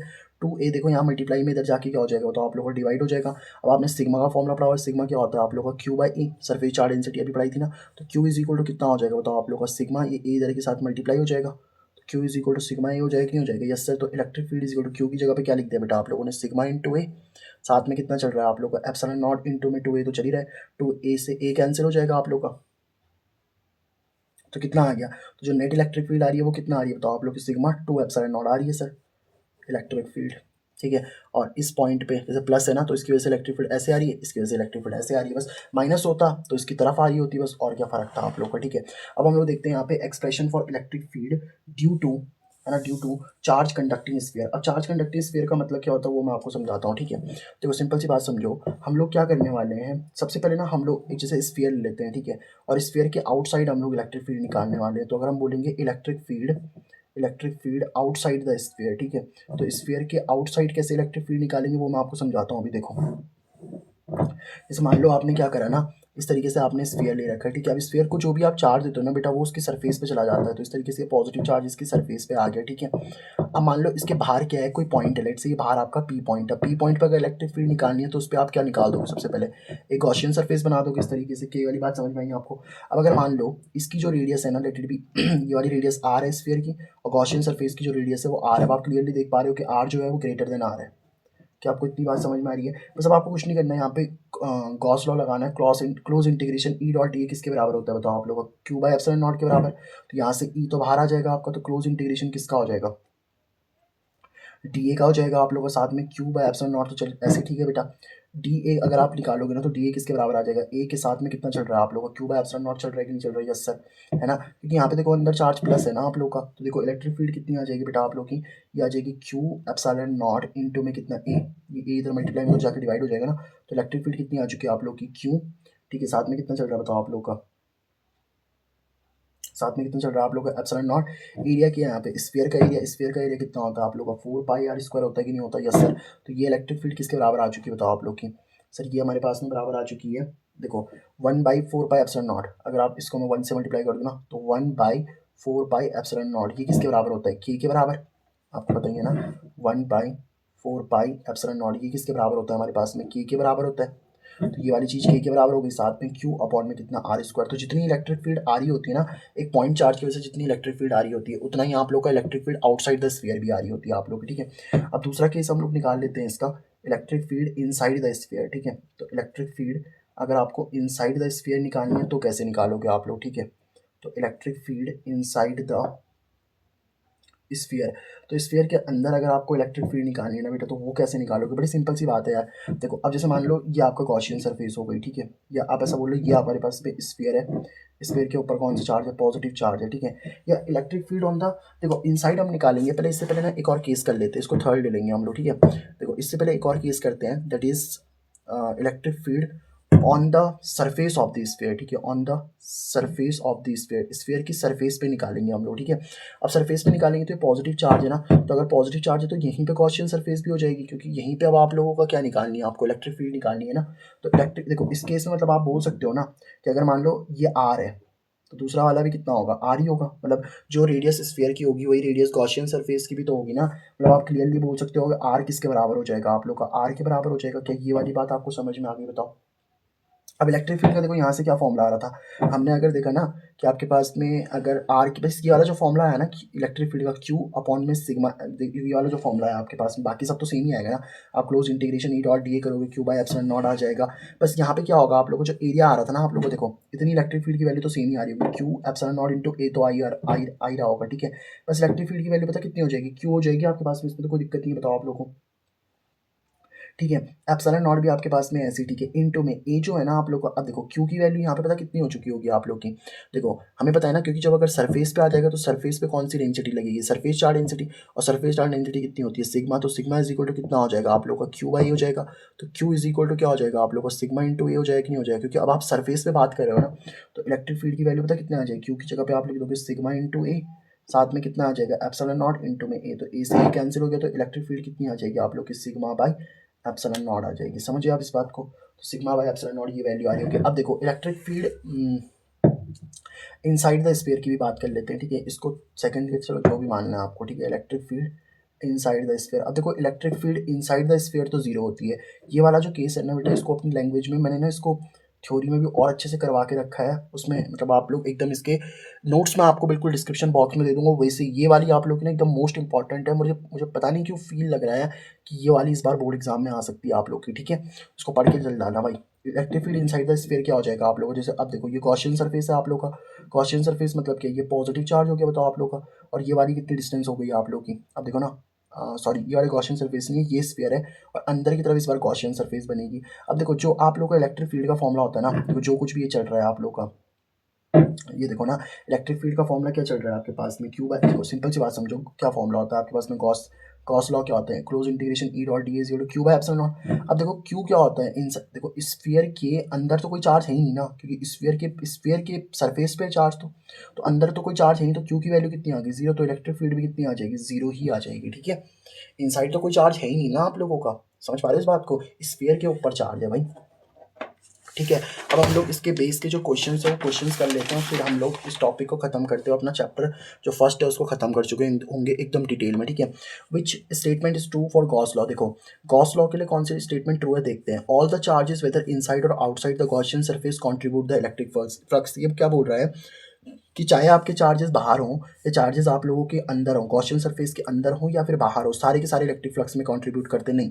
हमने क्या देखा, इलेक्ट्रिक फ्लक्स का जो फॉर्मूला होता है ना बेटा, वो इलेक्ट्रिक फ्लक्स का क्या फॉर्मूला आया था, क्यू बाय एप्सिलॉन नॉट आया था, लेकिन वो क्यू आप लोगों का सिर्फ और सिर्फ किसके अंदर होता है, जो इनसाइड जो चार्ज होता है ना उसी की बात होती है, मतलब अगर बाहर कोई चार्ज है ना आप लोगों को, तो उसके लिए ये चीज़ मैटर नहीं करती। मतलब मैं समझाता हूँ आपको क्या कहना चाह रहा हूँ मैं, जैसे मान लो ये आपकी कोई सर्फेस है, ठीक है, तो अंदर आपके पास में Q1 चार्ज है, Q2 चार्ज है, Q3 चार्ज है, और बाहर आपका Q4 चार्ज है, तो आप जब इलेक्ट्रिक फ्लक्स निकालने जाओगे ना, तो Q1 plus Q2 plus Q3 इनकी वजह से इलेक्ट्रिक फ्लक्स आएगा, अपॉन में क्या एप्सिलॉन नॉट, इस Q4 की वजह से कोई इलेक्ट्रिक फ्लक्स कंट्रीब्यूट नहीं होगा। समझ पा रहे हो ना, बाहर की वजह से कोई कंट्रीब्यूट नहीं होता। चलो ये वाला तो ऑप्शन गलत हो गया, ट्रू बोला है ना उसने, electric flux depend upon geometry of the Gaussian surface, नहीं ऐसा तो नहीं है, आपने कभी भी कहीं पे भी देखा क्या इलेक्ट्रिक फ्लक्स का फॉर्मूला क्या आ रहा था, क्यू बाय एप्सिलॉन नॉट, तो ऐसा तो है नहीं कि उसकी ज्योमेट्री वगैरह पे कोई फर्क पड़ रहा हो, तो ज्योमेट्री पे भी डिपेंड नहीं करता। Gauss theorem can be applied to non uniform electric field, तो जो गॉस थ्योरम है आप लोग की, क्या वो नॉन यूनिफॉर्म इलेक्ट्रिक फील्ड पे अप्लाई की जा सकती है, तो ये भी सही चीज़ नहीं है भाई, नॉन यूनिफॉर्म इलेक्ट्रिक फील्ड पे भी आप उसमें लगा सकते हैं। The electric field over the Gaussian surface remains continuous and uniform at every point, हाँ ये बात आप लोग की क्या है बिल्कुल सही है, क्यों, देखो ना मैं आपको एक चीज़ सिंपल समझाता हूँ, अगर गॉस लॉ आप निकालना चाहते हो ना, मैं आपको एक चीज़ बता रहा हूँ, हमने भी गॉस लॉ डिराइव भी करा ना यहाँ पे, तो सिंपल सी बात समझो आप लोग, ये गॉस लॉ हम लोगों ने ड्राइव करा था कि नहीं करा था बताओ। अब जैसे ये गॉसियन सरफेस, उसने क्या बोला था समझो बात को, the electric field over the Gaussian surface remains continuous and uniform at every point, her point पे आप इस पॉइंट पे अगर निकालोगे तो भी क्यू बाय एप्सिलॉन नॉट आएगी, कहीं पे भी निकाल लो क्यू बाय एप्सिलॉन नॉट ही तो आएगी आप लोग की, तो फोर्थ वाला जो ऑप्शन है आप लोग का वो सही हो जाएगा, ठीक है। तो इस तरीके से ये वाला क्वेश्चन भी आप लोग कर सकते हो। अब अगला क्वेश्चन देख लेते हैं, ये बोल रहे the electric flux through the surface, देखो ऑब्वियस सी बात है ना, देखो सिंपल सी बात ये है कि जो आप लोगों का गॉस लॉ होता है, गॉस लॉ क्या बोलता है, इलेक्ट्रिक फ्लक्स का फॉर्मूला क्या होता है, क्यू बाई एप्सिलॉन नॉट, तो उसको शेप वगैरह से कोई फर्क नहीं पड़ता, मतलब इस प्लस क्यू से जितना इलेक्ट्रिक फ्लक्स निकल रहा होगा भाई, इलेक्ट्रिक फ्लक्स का मतलब क्या होता है, कितनी इलेक्ट्रिक फील्ड लाइंस निकल रही हैं, इस प्लस क्यू की वजह से भी कितनी इलेक्ट्रिक फील्ड लाइंस निकल रही हैं, मतलब सिंपल सी बात यही है ना। तो देखो इसका शेप कैसा भी हो कोई मैटर नहीं करता, सबके अंदर प्लस क्यू चार्ज ही है ना, तो अगर प्लस क्यू चार्ज भी है तो इसका मतलब कि electric flux will be same, क्योंकि electric flux will be same, क्योंकि अगर आप चार्ज वगैरह बढ़ा देते या घटा देते तो फर्क पड़ता है, यहाँ पे शेप को घटाने बढ़ाने से कोई फर्क नहीं पड़ता आप लोगों का, ठीक है। जैसे इसी पे बेस देखो एक क्वेश्चन भी करते हैं हम लोग, ठीक है, सॉल्यूशन करते हैं इसका, figure shows 3 point charges plus 2q minus Q and 3q, the charges plus 2q and minus Q, अब देखो जो अंदर चार्ज है ना आपका वो प्लस 2q और माइनस क्यू है, within the surface S what is the electric flux due to this configuration to the surface. अब देखो इलेक्ट्रिक फ्लक्स का फॉर्मूला क्या होता है आप लोग का, Q net, but Q net कौन सा होता है आप लोग का, इनसाइड वाला, यानी कि जो अंदर वाला चार्ज होता है उसकी बात हो रही है, अपॉन में क्या एप्सिलॉन नॉट, तो क्यू की वैल्यू आप लोग को पता ही है, देखो क्यू नॉट कैसे निकल जाएगा, अंदर वाला चार्ज कितना है आप लोग का 2q, और साथ में कितना है माइनस का क्यू, और अपॉन में कितना है एप्सिलॉन। देखो बाहर वाला चार्ज मैंने मेंशन ही नहीं किया, 2q माइनस क्यू कितना हो जाएगा, क्यू अपॉन में कितना है एप्सिलॉन। तो इतना इलेक्ट्रिक फ्लक्स निकल के आ रहा होगा आप लोगों का, सेम ही है electric flux Q by epsilon not वाला आप लोगों का, ठीक है। तो इस तरीके से बेटा आप लोग इसको सॉल्व कर सकते हो, कोई दिक्कत नहीं है इसमें, ठीक है। अब हम लोग करते हैं यहाँ पे एक अगला question, and that is the very important question. देखो क्या बोल रहा है आप लोगों का, two large parallel plane sheets have uniform charge density sigma and minus sigma. जैसे आपके पास में क्या है, इस तरीके से एक शीट ये है, और इसकी जो डेंसिटी है वो सिग्मा है। सिग्मा मतलब सरफेस चार्ज डेंसिटी। अगर इस पर इस तरीके से प्लस चार्ज दे रखा है आप लोगों को, ठीक है, प्लस चार्ज होगा तभी तो प्लस सिग्मा हो रही है यहाँ पे। और एक इस तरीके से भी प्लेट दे रखी है आप लोगों को, है ना, चार्ज शीट दे रखी है, इसका कितना चार्ज है यहाँ पे बेटा आप लोगों का, माइनस का चार्ज है इस तरीके से, ठीक है। तो बोला determine the electric field between the sheets. अगर मान लो जैसे बीच में कोई पॉइंट है आप लोगों का पी पॉइंट, तो प्लस की वजह से इलेक्ट्रिक फील्ड हमें से याद रखना अवे होती है, तो मैं इसको E1 बोल देता हूँ, और माइनस की तरफ ही होती है तो इसको मैं क्या बोल देता हूँ, E2 बोल देता हूँ, ठीक है। अब इसकी बात, इसका मतलब ये है कि अगर आपको नेट पहला वाला पार्ट कर लेते हैं इसका, है ना, जब आपको बिटवीन द शीट्स निकालनी है, तो नेट इलेक्ट्रिक फील्ड कैसे निकाल लोगे बताओ आप लोग, E1 प्लस में कितना बन जाएगा आप लोग का, E2 बन जाएगा यहाँ पे, कि ये वाली बात समझ में आ रही है आपको। अब इवन इलेक्ट्रिक फील्ड देखो, प्लस की वजह से कितनी इलेक्ट्रिक फील्ड होती है, सिग्मा बाई 2 एप्सिलॉन नॉट, और E2, और इलेक्ट्रिक फील्ड माइनस की वजह से भी कितनी होती है, सिग्मा बाई 2 एप्सिलॉन नॉट ही होती है, बस माइनस की तरफ होती है, प्लस से दूर होती है। सिग्मा प्लस सिग्मा कितना हो जाएगा बताओ, 2 सिग्मा, नीचे आपका 2 एप्सिलॉन नॉट चली जाएगा, तो 2 से 2 कैंसिल, तो कितना आ जाएगा आप लोगों को, सिग्मा अपॉन एप्सिलॉन नॉट। इसका मतलब नेट अगर आप लोग इलेक्ट्रिक फील्ड देखोगे ना बीच में, तो आपको इतनी मिल रही होगी। अच्छा बाहर कोई पॉइंट है, मान लो चलो यहाँ पे कोई पॉइंट है, आउटसाइड द सीट बोला है ना उसमें, अब यहाँ पे कोई पॉइंट है, देखो माइनस की तरफ होगा, समझ पा रहे हो बात को, माइनस की तरफ होगा और प्लस से दूर हो जाएगा आप लोग का। तो एक काम करते हैं, इसको E1 इलेक्ट्रिक फील्ड बोल देते हैं, इसको E2 बोल देते हैं। तो अगर आपको नेट इलेक्ट्रिक फील्ड निकालनी है दोनों ऑपोजिट डायरेक्शन में, तो क्या करना पड़ेगा, E2 माइनस E1। अब देखो E2 की वैल्यू भी कितनी है बताओ आप लोग की, सिग्मा बाई 2 एप्सिलॉन नॉट, और E1 की वैल्यू भी कितनी है बताओ, सिग्मा बाई 2 एप्सिलॉन नॉट। यहाँ से देख लो ना, E1 की वैल्यू E2 की वैल्यू दोनों सेम ही तो है, तो इसको कैंसिल होकर करके नेट इलेक्ट्रिक फील्ड कितनी आ जाएगी बताओ आप लोग की, 0 आ जाएगी। तो inside the net electric field कितनी आ रही है, sorry outside the electric field कितनी आ रही है बेटा आप लोग की, 0 आ रही है, ठीक है। अब करते हैं हम लोग यहाँ पे आखिरी क्वेश्चन अपने chapter 1 electric charge and field का, ठीक है। और इसके बाद आप एनसीईआरटी का कोई भी क्वेश्चन लगाओ, पीवाईक्यू कोई भी लगाओ, या आप एग्जाम्पलर लगाओ, कोई भी क्वेश्चन लगाओो, एक एक क्वेश्चन आप लोगों से बन रहा होगा, ठीक है, क्योंकि मैंने इतने डिटेल में आप लोगों को करवा दिए 39 क्वेश्चन, हर टाइप के क्वेश्चन मैंने कवर करवा दिए हैं यहाँ पे, ठीक है। चाहे वो आपका एडवांस लेवल का क्वेश्चन हो या तगड़े लेवल, एडवांस मतलब जी एडवांस की बात नहीं कर रहा भाई, मैं सीबीएसई की बात कर रहा हूँ, ठीक है। अब पॉइंट चार्ज प्लस 10 माइक्रोकुलाम, तो चार्ज कितना दे रखा है बेटा आप लोगों को यहाँ पे, 10 माइक्रोकुलाम का दे रखा है। माइक्रोकुलाम का मतलब कितना होता है, 10 की पावर माइनस का 6 कुलाम, ठीक है। Is a distance of 5 centimetre above the centre of the square of side 10 centimetre. अच्छा स्क्वायर किसकी साइड होती है, जैसे मान लो आपके पास में क्यूब होता है ना बेटा, तो क्यूब क्या होता है, 6 स्क्वायर से मिलकर के बना होता है, ठीक है। 6 स्क्वायर फील कराओ, तो एक स्क्वायर एक ऊपर वाला, दूसरा स्क्वायर ये वाला, तीसरा स्क्वायर ये वाला, चौथा स्क्वायर ये वाला, पांचवा स्क्वायर आगे वाला, और छठा स्क्वायर कौन सा, पीछे वाला हो जाएगा आप लोगों का। तो यानी कि 6 स्क्वायर को मिलाकर के एक क्यूब बन जाता है आप लोगों का, ठीक है। तो हमें बताना what is the magnitude of the electric flux through the square. तो स्क्वायर से कितना इलेक्ट्रिक फ्लक्स निकल रहा होगा, तो भाई स्क्वायर किसका फेस होता है, एक, सोचो ना, मतलब एक फेस, आपने एक ही तो स्क्वायर ले रखा है यहाँ पे, तो यानी कि क्यूब का एक फेस ले रखा है ना। तो क्यूब की अगर आपका एक फेस है ना, तो हम बोल सकते हैं कि क्यूब का एक फेस, एक ही स्क्वायर ये वाला ले रखा है ना आपने, देखो ये वाला, तो क्यूब का एक फेस दे रखा है ना यहाँ पे। तो पता क्या, एक मतलब एक फेस से निकलने वाला जो इलेक्ट्रिक फ्लक्स होगा ना, electric flux through the one face of cube, one face of cube, क्योंकि वन फेस ऑफ क्यूब ही तो स्क्वायर है ना, देखो ये स्क्वायर ही तो है आप लोग का, समझ पा रहे हो बात को। इसकी डिस्टेंस 10 सेंटीमीटर दे दी आप लोग, साइड 10 सेंटीमीटर दे दी, तो electric flux through the one face of cube कितना होता है बताओ आप लोग का, ये पता कितना हो जाएगा, देखो वन फेस से निकालना टोटल 6 फेस होते हैं ना, तो 1/6 कर लो, और साथ में क्यू बाई एप्सिलॉन नॉट। अगर 2 फेस से बोलता तो 2/6 हो जाता। तो अब देखो बहुत इजीली निकल जाएगा, इलेक्ट्रिक फ्लक्स का फॉर्मूला 1/6, क्यू की वैल्यू कितनी दे रखी है बताओ आप लोग को, 10 माइक्रोकुलाम, यानी कि 10 × 10 की पावर माइनस का 6 हो जाएगा। एप्सिलॉन नॉट की वैल्यू कितनी होती है बेटा, 8.85 इंटू में 10 की पावर कितना माइनस का 12 हो जाएगा आपके पास में। बस इसको सॉल्व कर लेना, ये कैलकुलेशन मैं आप पे छोड़ रहा हूँ, इतनी मैंने आपको सिखा रखी है बेटा कैलकुलेशन, ये आपका है, और मुझे कमेंट में इसका आंसर करके जरूर बता देना, ठीक है सर। ओके तो यहाँ पे बेटा आप लोग का इलेक्ट्रिक चार्ज एंड फील्ड जो होता है वो कंप्लीट होता है। मैंने इसको 2 पार्ट्स में स्प्लिट कर दिया है ना, क्योंकि स्टोरेज नहीं हो पा रही थी इतनी, इसीलिए मैंने इस चीज़ को यहाँ पे 2 पार्ट में स्प्लिट किया, ठीक है।